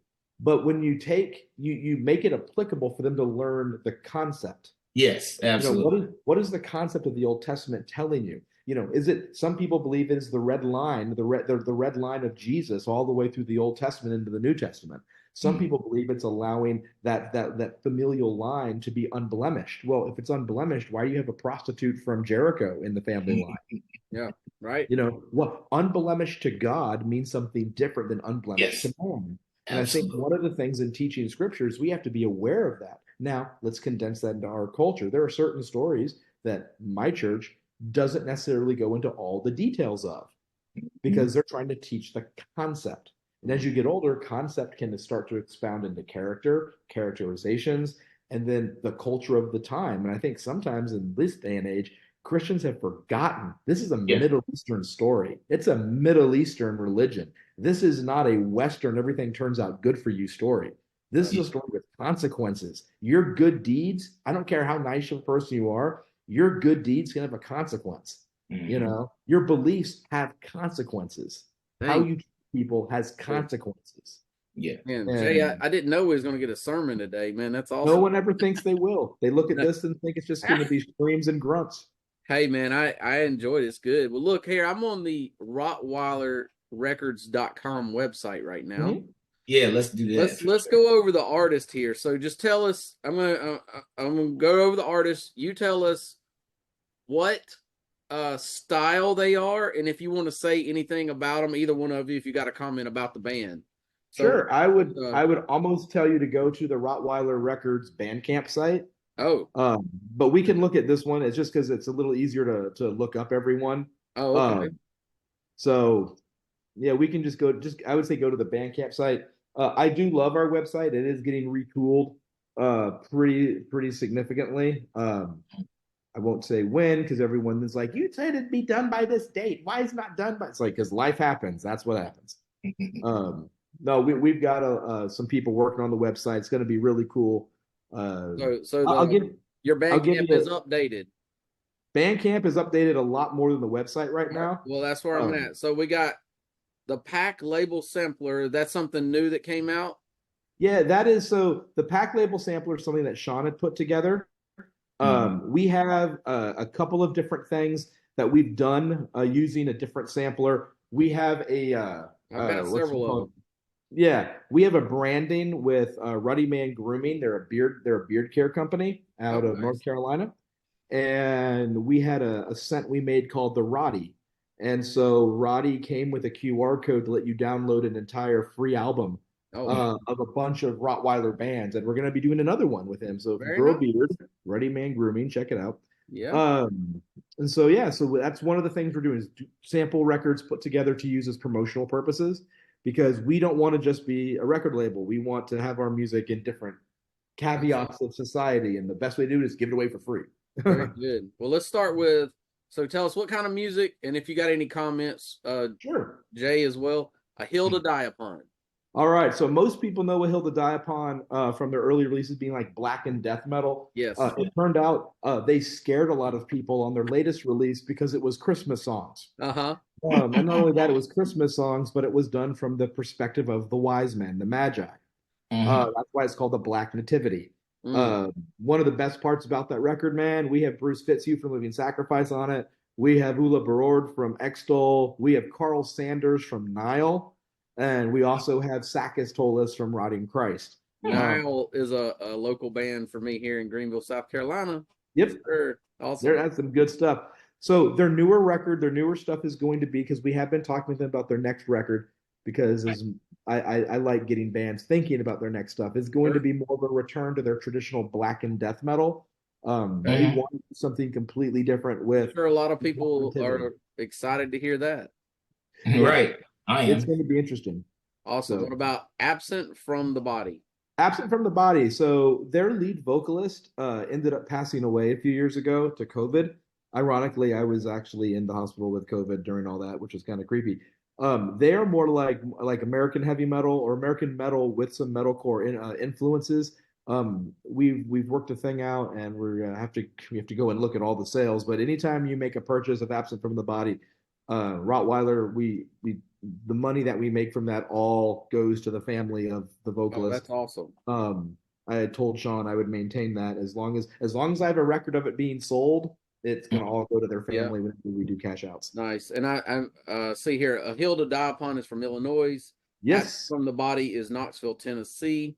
Yep. We got our next As We Are from Mount Vernon, Illinois. Yep. As We Are, man, they've been around for a while. They've put out some really killer music. They are like modern metalcore with some definitely true, like I don't want to say pop metal because people get the wrong idea. But man, you could put their stuff on any soundtrack, any TV show. They have a really interesting way about them. Dale Vaughn is the main man behind that. I don't know. Some of you guys may know Dale. He does a lot of live stuff with live promotion, as well as like his tent and his soundstage. The guy's a really good dude, really interested in taking the community love of Jesus to those that are destitute and downtrodden. Truly someone that focuses on the culture around him and trying to bring Jesus to people who people kind of forget. Nice. All right, so next we have Azale from Louisville, Kentucky. Now this band I posted, and it got a lot of oh, they're not a Christian band. They're Christians, but they're not a Christian band. I get a lot of that from them. But what do you got to say about them? So here's what I'll tell you about David and Courtney: is they are fantastic humans, and this Are they married? yeah, it's a husband and wife combination. Awesome. Their music, they originally, you might have known them from the band Timoritus. That's the same couple? Same couple from I love Timoritus. Timoritus, yeah. And so when they reached out to me and I reached back to them because they make really good music. And they're one of the most underrated songwriters that our little itty bitty scene seems to have. Yeah. David is really good, and so they brought this to my attention, and they just like, hey, we're not. This is not a Christian project. And I said, that's fine. Now, is Timoritus still going, right? It's just two separate. That is a question that only David can answer. So, gotcha. But yeah, so that's a question only David can answer. So, Azel is really good. Doom metal. Their new single actually drops this Friday, and their debut album on Rottweiler called Death Control hits March 1st. Nice. All right, we got Broken Flesh from Oklahoma City, Oklahoma, and I got to be honest, I cannot read their logo. I love it's all right. Most people can't. So Broken Flesh, Broken Flesh has been historically one of the Christian scene's most just heaviest truckload of metal you can hear. Now here's the deal: their newest lineup, they played at Cornerstone they played at Audio Feed last year or the year before. They did a show with Cannibal Corpse last year. Oh, nice. They had a bass player named Ron Ramsey, who is the closest way to describe Ron Ramsey is a demented penguin. And Ron is a fantastic human, and he brings such a new level of just musical ingenuity to that band. The stuff they have going on is brutal. The record we have of them right now currently is called Beheaded in Vain. It was done at a live show, which was going to be the farewell show to Broken Flesh. Yeah, Jake Martin does vocals on the last few songs. So it's a really good live record. It does not sound like a cheesy, corny Christian live recording. Oh yeah, it's great. Mythic Panda went in and recorded it, and there's a DVD that comes with it as well, so you can watch the whole concert. Awesome. Nice and brutal. Yeah. So. Yes. So this next one's one of my favorite. This is Brutality from upstate New York. I did get to see them live last year, and I did an interview, which is also on our YouTube channel. And those guys, I'm telling you, I got to meet them and their parents, and I was like, look, I'm not just telling you this just trying to, make you feel good. I'm like, man, your musicianship is top notch. These guys really know what they're doing. They are genuinely fantastic people. They are really, really good at what they do. And if anyone ever says that vegetables doesn't grow you tall, has never met them. They are, they're big boys, yeah. Bryce is a big old boy. Now, I was looking up to him. This. They are truly fantastic people. There's there are two records that we have out right now with them. Have been really, really well received. Their last one, The Woods Will End You, the artist who did the layout actually got nominated or got put in, there's a collection of best metal art for that year. Nice. And he got in there for that Brutality record. So would you just say straight up thrash metal? No, I would say they have thrashy elements, progressive elements. They have jam band elements. They have some straight up heavy metal elements. They are a metal band, but that does not do them justice. Gotcha. Nice. Next, we have Cleansing the Temple, which I have yet to see, but they are from Clemson, South Carolina, which is about an hour from me. You need to go check out Cleansing the Temple right now. Leave this room. Go find it. Now, I did buy I do have I got their EP that I bought at a local record store. Yeah. Their new record, which is being finished up right now, will rip your face off. They came and recorded it. They came and recorded it here at Mythic Panda here in Dallas. And I will tell you, dudes, y'all ain't ready. Ain't ready. All right. You ain't ready. I'm looking forward to it, though. Yeah. All right. I just wrote that in my notes. Jay, nice. You might really want to connect with these guys. Their bass player and their drummer both play in and are from gospel bands. Oh, that's the one you were telling me about. Okay. Yeah. Nice. Yeah. Rasheen Johnson, the drummer, did not use a double bass, did not use a double kick pedal on any of the music. And you can't tell. And he shredded. That's awesome. Yeah, it'll make you hurt in a good way. I love it. It's gonna pain. Death Requisite from Sarasota, Florida. Death Requisite. They are a form of like symphonic death metal. Okay. They have quite a bit of history with us. They are in between working on things. They had some family issues that came up that needed to be addressed, but they are super creative, over the top. Their live shows are phenomenal. We're looking forward to seeing what they're going to do next, and if it's anything like what their main guy told me they were going to do, it's going to be pretty epic. Like it's like multiple albums worth of epic stuff. Nice. So, Decayed Existence from Anderson, California. Decayed Existence, they've been around for quite a while. They originally were not a Christian band, and then the main guy in their band named Harry got saved. Nice. And decided he was going to do different stuff with Jesus. And so they got a new record coming soon. Can't tell you much more about it than that because I like to give people snippets, you know. Right. If you like your death metal more old school style, not necessarily 15 Shades of Deathcore, but like real death metal, you'll get a kick out of some Decayed Existence. All right. A Desolate Tomb from Oklahoma. Oh my God! Just wait till you get hit in the face with this. Dakota Whiteside used to be in Broken Flesh, decided to do his own project, Desolate Tomb, and for a while there, it was kind of just sitting there, wasn't doing a whole lot. Reached out to him and said, "Brother, I got to have you on Rottweiler, man. Like your music is too good not to be missed." He got a little bit of flack recently because his latest single, "Yearning Maw Persecution," people did not like it. People were really upset with his lyrical content because he was dealing with the George Floyd situation from a very different perspective than some people thought. Now Dakota is a fantastic human. He's also Native American. So things like persecution from the government has a very different, there's a whole different lineage of story that come from that. So give it a shot. Yearning Maw Persecution.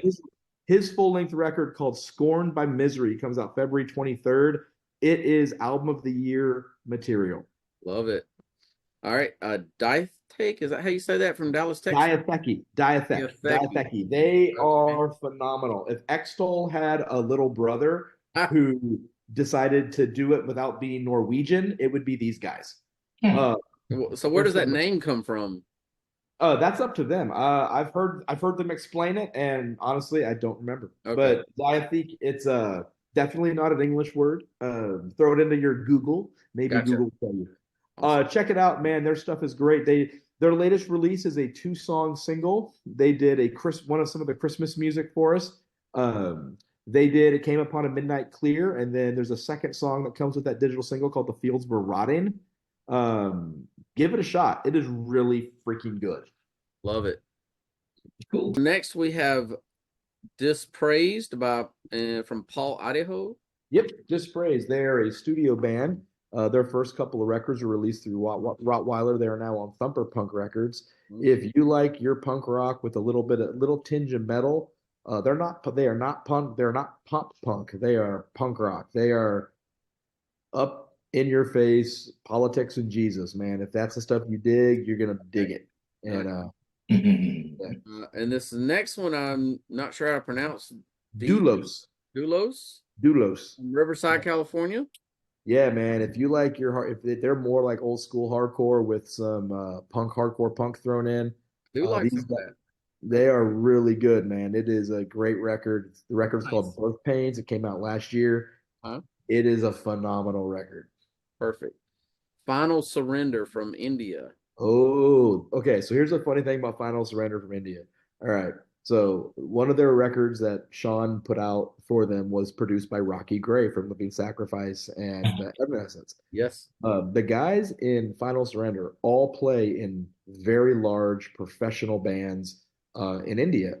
They're all professional musicians. Like they make their money making music, and they play in Final Surrender to kind of express their faith. So I love that. I believe I've seen them posting in the group recently, and I was like, wait, where are these guys? These are pretty good, you know? Yeah, Final Surrender is really good. They're better than you can imagine. Nice. So, all right. We have Forfeit the Untrue from South Africa. yeah. So tell Wickus it's coming out ready for him. Yeah, that's right. So unless his power goes out. Yeah. That's kind of the thing we learned about South Africa. No, dude. So For the Untrue, they've got a new EP coming out. It actually comes out this weekend. Okay. Called Gather the Broken. It is a slab of new metal. If you like new metal with a little tinge of metalcore thrown in, it'll be right up your alley. Very nice. It's really some really good stuff. Craig Palmer and them have really put together a good EP. Okay. Forsaken Eternity from Oregon. Oh, Forsaken Eternity. So Jason Borton's the drummer, and Jason Borton he's been in like Hand of Fire, his new band he's also in is called Drifting Decay. Uh, this is symphonic metal. This is like Children of Bodom. This is really good stuff. Some people were a little surprised when the lyrics were not like outrightly Christian. And it is because the only member of the band that's a Christian is Jason Borton, and he's not the lyric writer. But if you like, cool fantasy themes and stuff like that, then I would check it out. It is musically one of our favorite records to spin on a really loud system because it's like woo, it like envelops you. It's really good, like symphonic black and metal. So it's good stuff. All right, and this Godia from India. Godia. They are another Indian band, and these boys slap.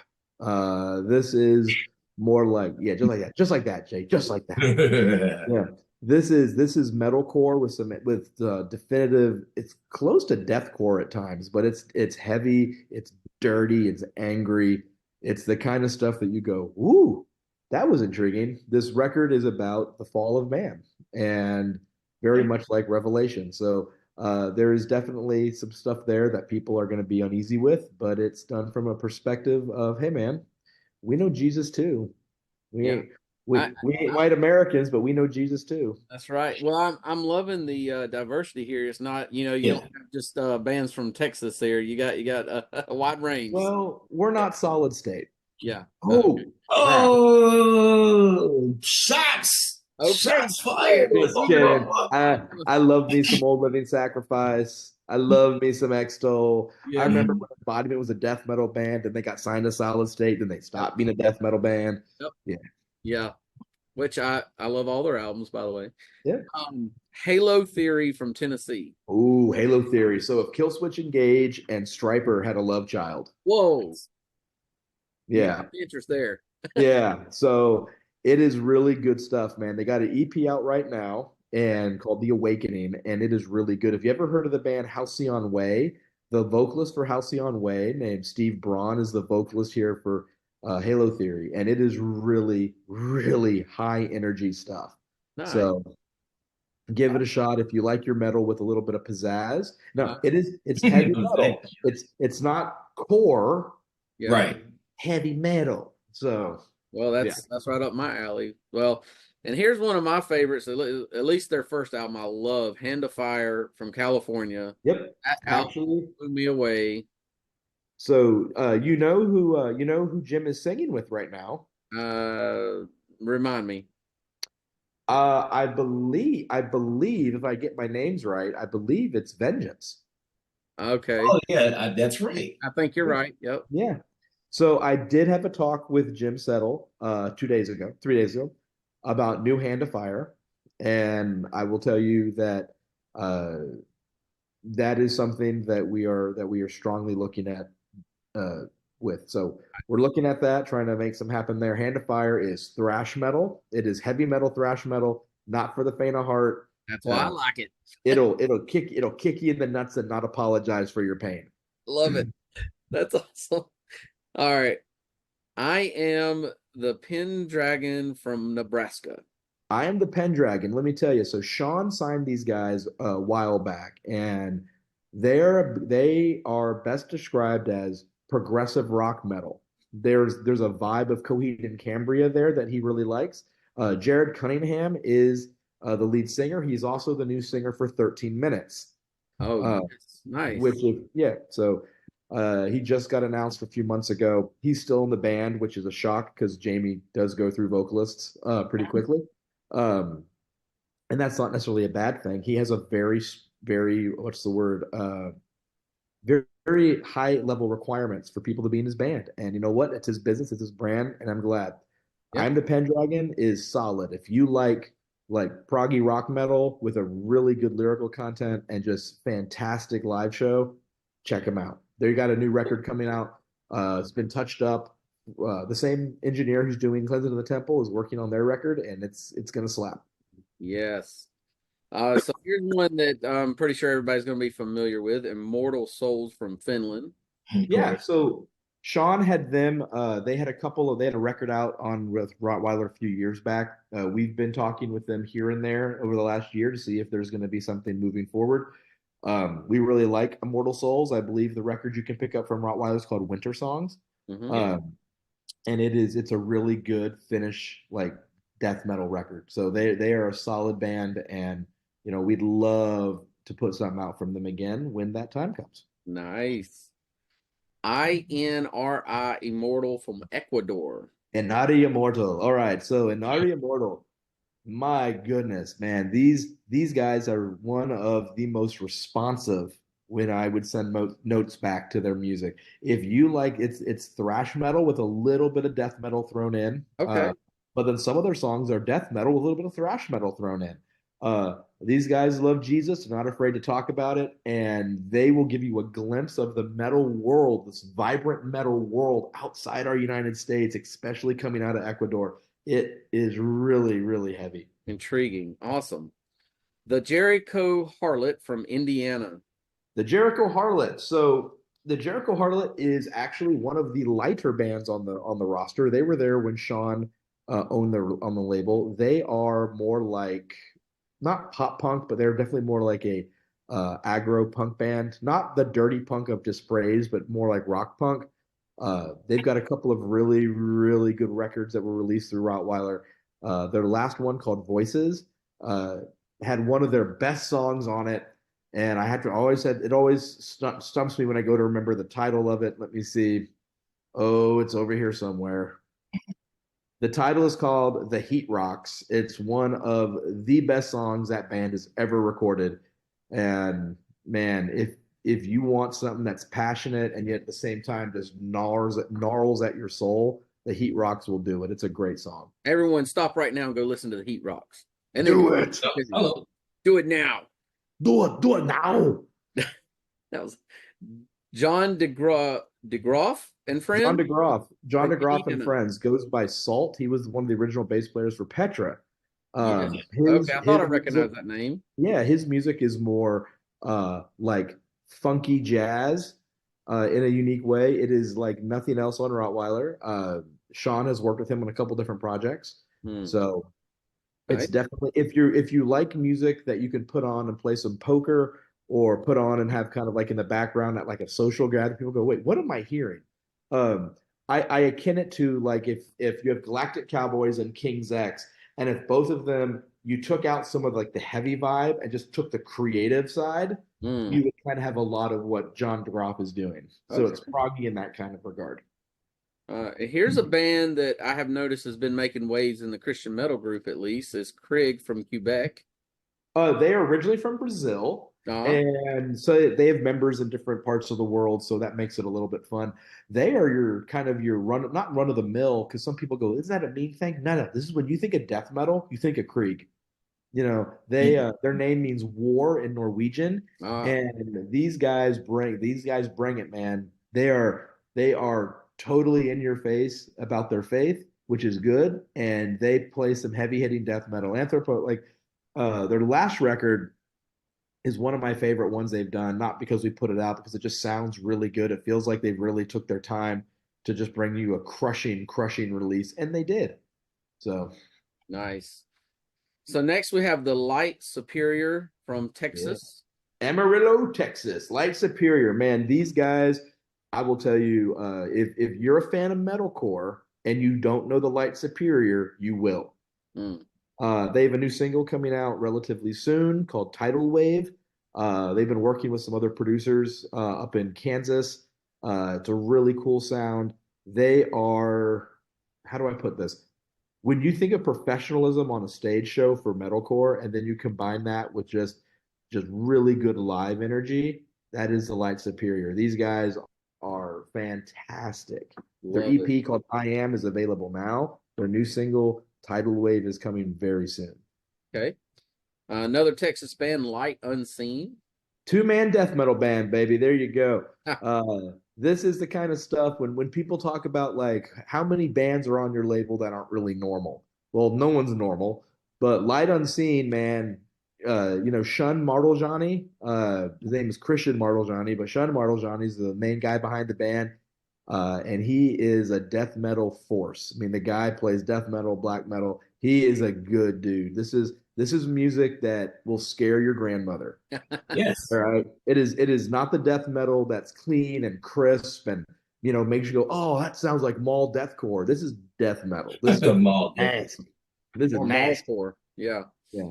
Well, what about Lions Empire from Pennsylvania? Lions Empire, man. So this is right now it's currently a one-man project, Okay. and it's one of the best metalcore releases that was put out early last year. It is phenomenal. Nate is a really good musician, and he's got a really good sense of timing for metalcore. It does not sound like everything else, yet at the same time, you could put it in a playlist of metalcore and not feel out of place. Give it a shot. The guy has got some really, really good songs on there. It's a great record, and there should be some stuff coming up soon. Studio band. Studio band for now. He is looking at getting some more full timers because he wants to get out on stage. Just got married a little later last year, so he's got some other things in life he's kind of putting in place. But looking forward to their next stuff, man. It's going to be a lot of fun. So here's another Texas band that is not new to the scene, Lust Control.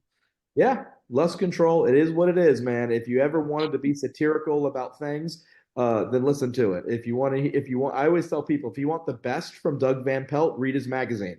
Yeah.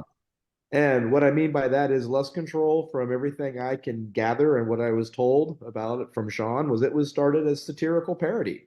Yeah. And it plays like satirical parody, and that's why some people just don't get it. Yeah. So back in my college days, I ran Rock for Life chapter here. Oh, I know Rock for Life. Yeah. Oh, yeah. I was a South Carolina chapter of Rock for Life, and I started booking bands, and I would go set up Rock for Life tables at festivals, and I helped a guy set up. He had thousands of CDs, and he's like, "All right, man, you help me. You can pick out 5 CDs." The Worst of Lust Control was the first CD I picked out. Yes, sir. Yeah. I earned that sucker. Yeah, that's funny. I remember I have all their music so far. I mean, I'm down for it. Yeah. Okay, man. Here's another one that I have noticed has been making a lot of waves here in the last year is Mangled Carpenter from California.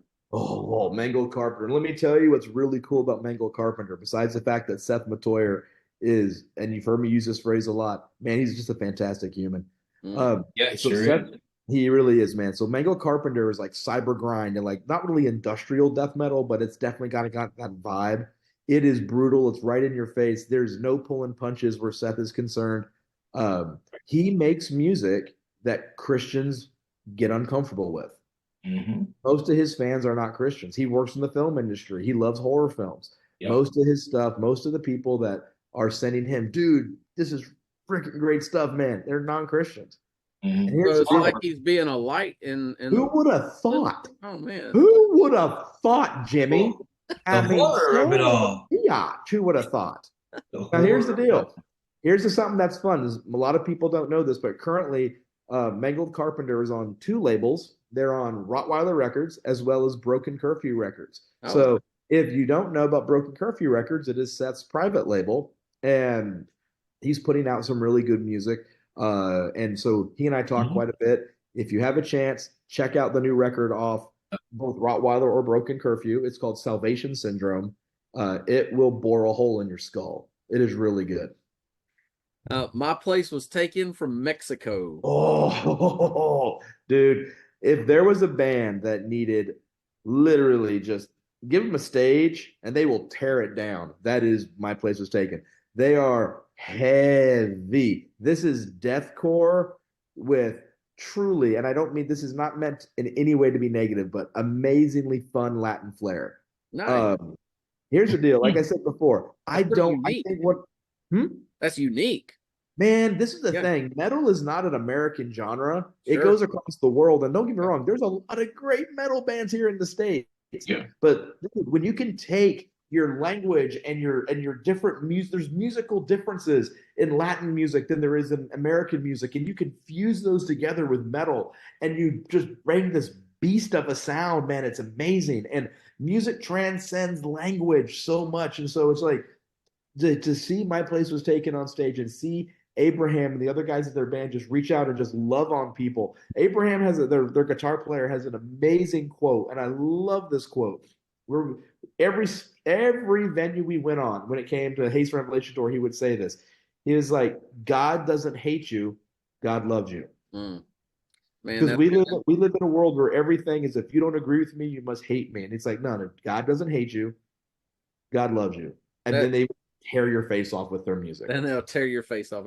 Yeah, just you're describing their music style. Just reminds me, and I forgive me, I don't remember the name of the band, but there's a Mongolian metal band that they use instruments. Mm-hmm. And there's they're like a Buddhist band, but the music is so good. There's also a Chinese metal band that does that too. Mm-hmm. And I just love how they keep the culture and it still make it metal. Mm-hmm. Well, that's the thing, man. Like there's bands like, I mean, they're all over the place. Orphan Land from Israel are fantastic. Okay, I've heard of them. Yeah. Alien Weaponry from New Zealand. There's some really cool Maori stuff. There's another Maori metal band that's out there too that's just as good. Nice. Bloody World from India, Demon Stealer from India. There's some really good bands out there that are just like, they're taking their culture's take on music and bring it into the metal scene. Yeah. And they're making really good music. And half the people in the world don't know it because they're stuck listening to Striper. Sorry. Well, Jay's coming out with some funky soul metal music. So and it's not from Striper. Right. So Ninth Sphere, which no location. Where are they from? Due to certain political situations in their country, all I can say is they are north of America. Okay. I'll just leave it right there. Gotcha. It is a black metal band. The vocalist, you might know Nick from Frost Like Ashes. Of course. It is some it is some good black metal. What's the name of this band again? I'm writing. Ninth Sphere.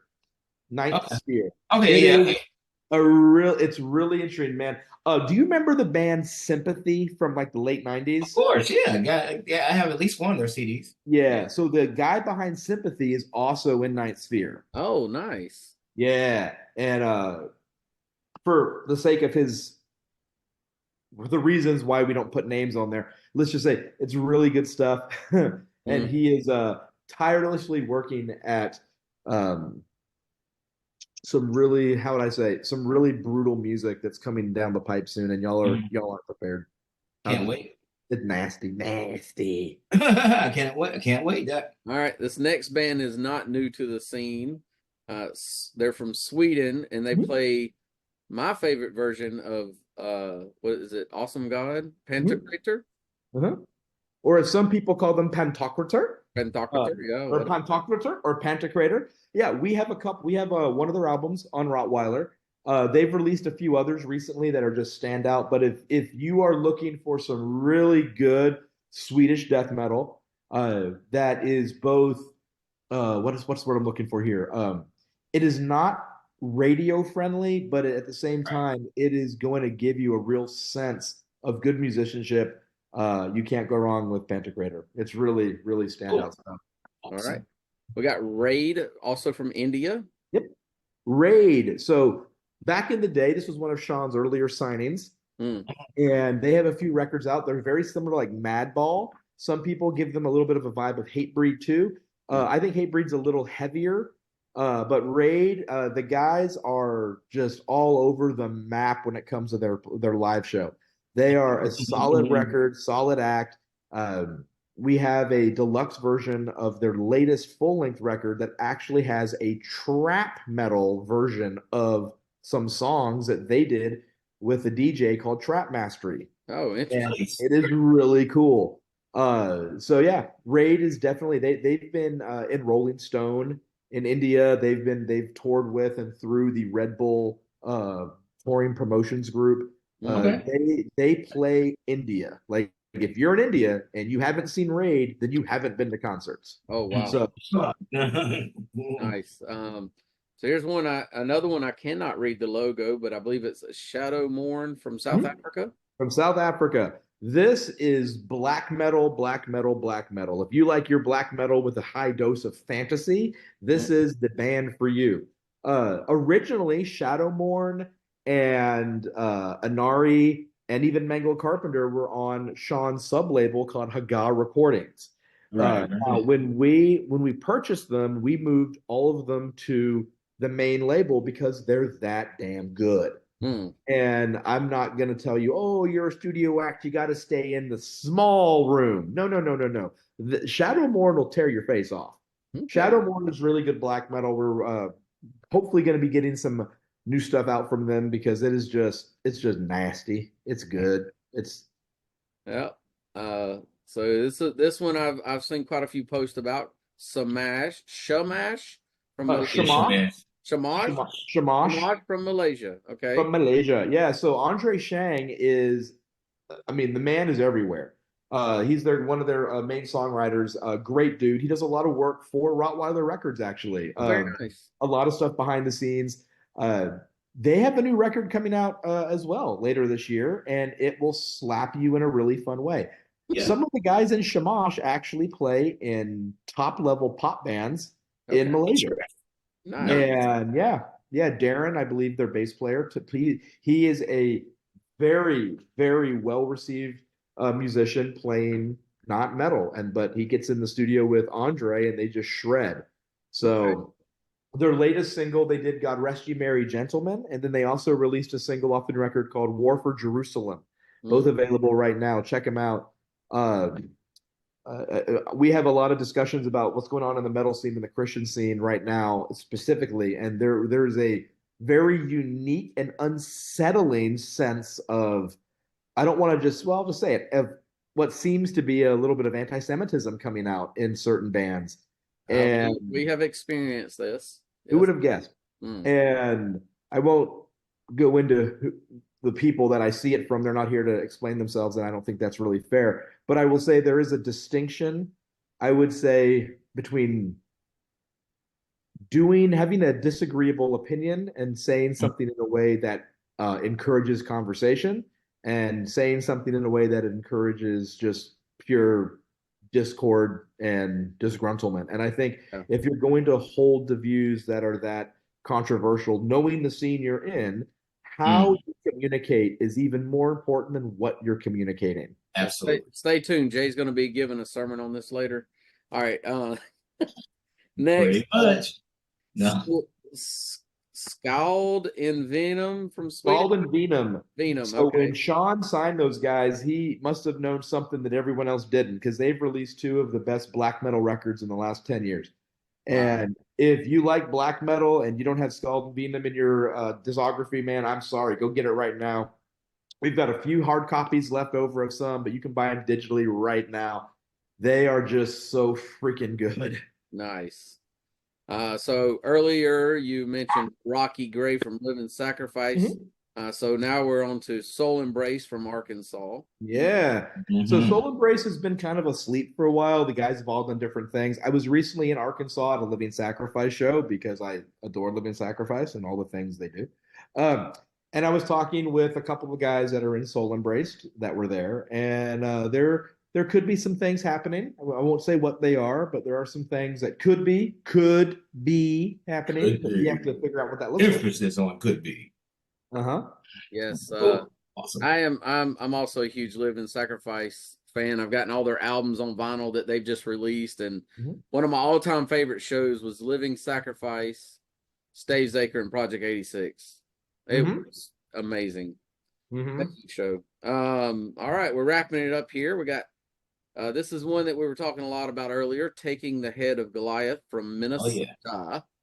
There's also right there with Symphony of Heaven right after Soul Embraced.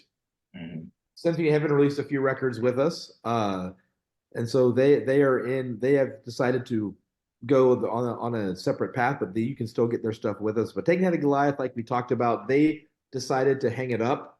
Just a lot of different stuff was going on. I remember that. Yeah. All the guys are friends. There's no bad blood. They're all, but man, Taking Head of Goliath is some truly brutal death metal. And we do have a new Taking Head of Goliath EP that's coming out. It'll be their final one. Okay. Oh, wow. And the art was done by the same artist from the first record, Par Olafson.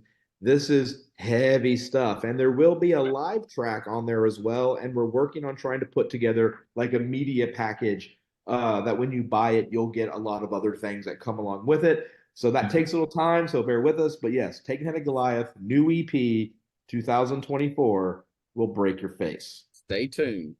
Unworthy from California.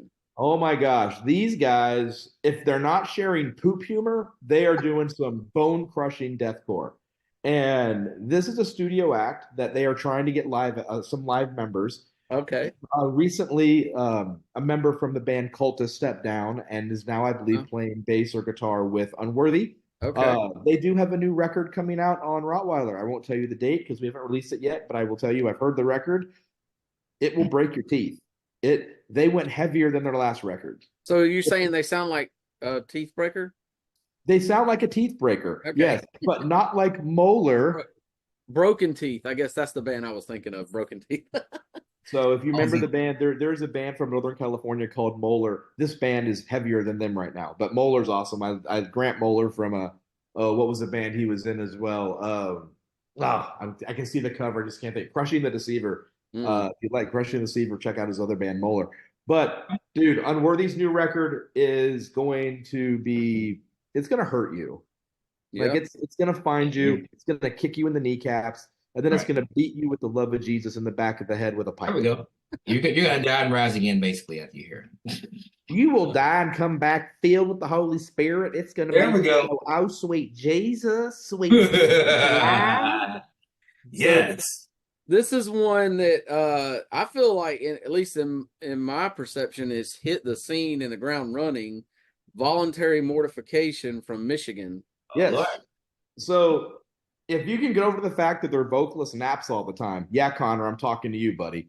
A lot of inside joking there. Connor is a voracious vocalist with a fantastic beard, and he, they're great, man. We love Voluntary Mortification. They have new music coming too. Can't say much more. I'll just tell you that it's going to, if you got offended by their first material from, being that a lot of them are Catholics, you'll be more offended this next time. Yeah, well, they don't hide the fact that they're Catholics. That's for sure. They sure don't. Well, here's the deal. Here's why. Because God separates at the end. Mm. My grandfather, the lady who adopted me, her dad was a Christian Catholic. Mm-hmm. And I used to go to Mass. When some weeks go to Mass, other weeks go to Baptist church with my grandmother. Here's what I'll tell you. I've never done that many deep knee bends and prayed at the same time. Okay, I saw a lot of funny hats. There were robes there that would put Liberace to shame. Yeah. And there were people in that church that loved Jesus and were definitively lovers of the Bible and lovers of God. And so when I talked with Connor, because he's the main guy I talked with when we were talking about signing, I really, really I love the man's heart. He's aggressive when he needs to be. And if you ever have an opinion, he will share his. He does not care when, where, or how, or if he's wearing pants. He will share his opinion. Awesome. All right. So last 13 minutes, and I actually got to meet the singer at Immortal Fest last year. Great dude. So they've changed singers. They did have Aaron Hobbs for a couple of shows, and then he stepped down, which brought on a lot of the inside jokes about 13 minutes. But they are very much like radio rock, radio metal. Yeah. They're not going to beat you down with blast beats, but Jamie is going to make sure you get treated well. Jamie's the drummer. He's the main guy behind the band. If you like your music, when I say safe, I don't mean safe metal like Striper. I mean safe metal like it's something where you could put it on and every kid in the house isn't going to be like, oh God, I feel like a monster is going to attack me. But at the same time, you're getting something that's well-made quality that has lyrical content you can kind of sink your teeth into. Yeah, I think Jamie's actually the one I met. Yeah, I think. Yeah, Jamie. Not the singer. Yeah. Okay. Did he have a beard? Yeah. Yeah. That's Jamie. That's Jamie Awesome. Kaczynski. Good guy. Awesome. All right, Jay, what you got, man? That's all right. So first and foremost, I just want to say, yo, you are a genius for remembering like so much about each band. I think that's so commendable because a lot of record label heads, they first of all, having taken over a record label and then getting to know everybody. Like not everybody does that. So that is commendable. So I'm gonna go down this list real quickly as far as the bands that I actually am familiar with. So He'll Die Upon, they actually did a cover of Satan, Your Kingdom Must Come Down, which is a Negro spiritual. They're definitely one of the first bands to cover a Negro spiritual in extreme metal style. I might be the first, but that's another story for another day. Okay, now, Azale, I did not realize they were from Louisville. I don't know how the heck they've been the whole time, and I've never even heard of them until ashamed of you, Jay. I'm ashamed of you. I am. So we'll connect now. Broken Flesh. Shout out to Kevin Tubby for just being an amazing person. We said that already. Yo, he's super dope. I love their music. I'm looking forward to hearing. I know they're kind of like whatever they're doing. But I'm always looking. You said they have something live coming out or something like that. Well, live records available now. Okay, cool. I'm gonna check that out like as soon as I get off of here then, because they're just that good. The old stuff that I have there is just it's so crushing. Brutality, really good. I think I haven't latched on to them like everybody else has yet. So I will have to I love the stuff that I've seen from them live. And I hope that like their new studio stuff matches the intensity of what I've seen from them live. I'll put it like that. Clans in the Temple. I think that they're you told me about them like a couple weeks ago, and I cannot wait to like first of all connect with them, but also listen to their music. Jeff Records, I'm familiar with them from years ago. Same with Desolate Tomb. Cannot wait to check out their music. Dispraised, I always thought they were a death metal band until I heard them, and it was like, okay, this is not death metal at all. Well, okay. 450 Untrue, familiar with them a little bit, Immortal Souls, I have all their albums. I remember they remind me a lot of In Flames, as in like they started off like really heavy death metal, then they kind of like toned down, and I'm glad to see that they're going back to that new direction. Jericho Harlot, that's another band. I thought they would be like more like hardcore and like metalcore maybe, but they're like more punk. So that was a surprise. Now John DeGroff from Petra, I'm glad that there's not that many like Christian prog bands and stuff like that. Prog is like there's some, but there's not as many as there are. Like the most progressive music we see in Christian music is usually like death metal. So yeah, there's that. Krieg, made with them for sure. A Light Unseen, I'm gonna check their music out soon. Lust Control, I have all their stuff. I discovered them in a Christian bookstore, but also Doug Van Pelt said I was in Lust Control. Like he had an article in HM about that. So that's how I heard of them. Shout out to Seth. He's one of the people I keep up with the most from Mango Carpenter, just super dope. My Place Was Taken, familiar with them. Ninth Spear. I did not know that was the guy behind Sympathy. I've known Nick. Me and Nick used to literally like send letters back and forth to each other. So yeah, like when I was in college. Okay, Ray, get your roast spray. No, I'm just playing. Okay. Nash, shout out to Andre because he's super dope. Soul Embrace, I have all their music, super dope. And we're about to drop another link. Taking the Head of Goliath, dope. Sympathy of Heaven, I've talked to them a lot. Voluntary Mortification, Travelers, 13 minutes. Yeah. Shout out. I love Voluntary Mortification. Their music. Listen, hey, I appreciate it, man. Jairus, y'all go to Rottweiler Records on social media, website, Bandcamp, everywhere. Check out these bands.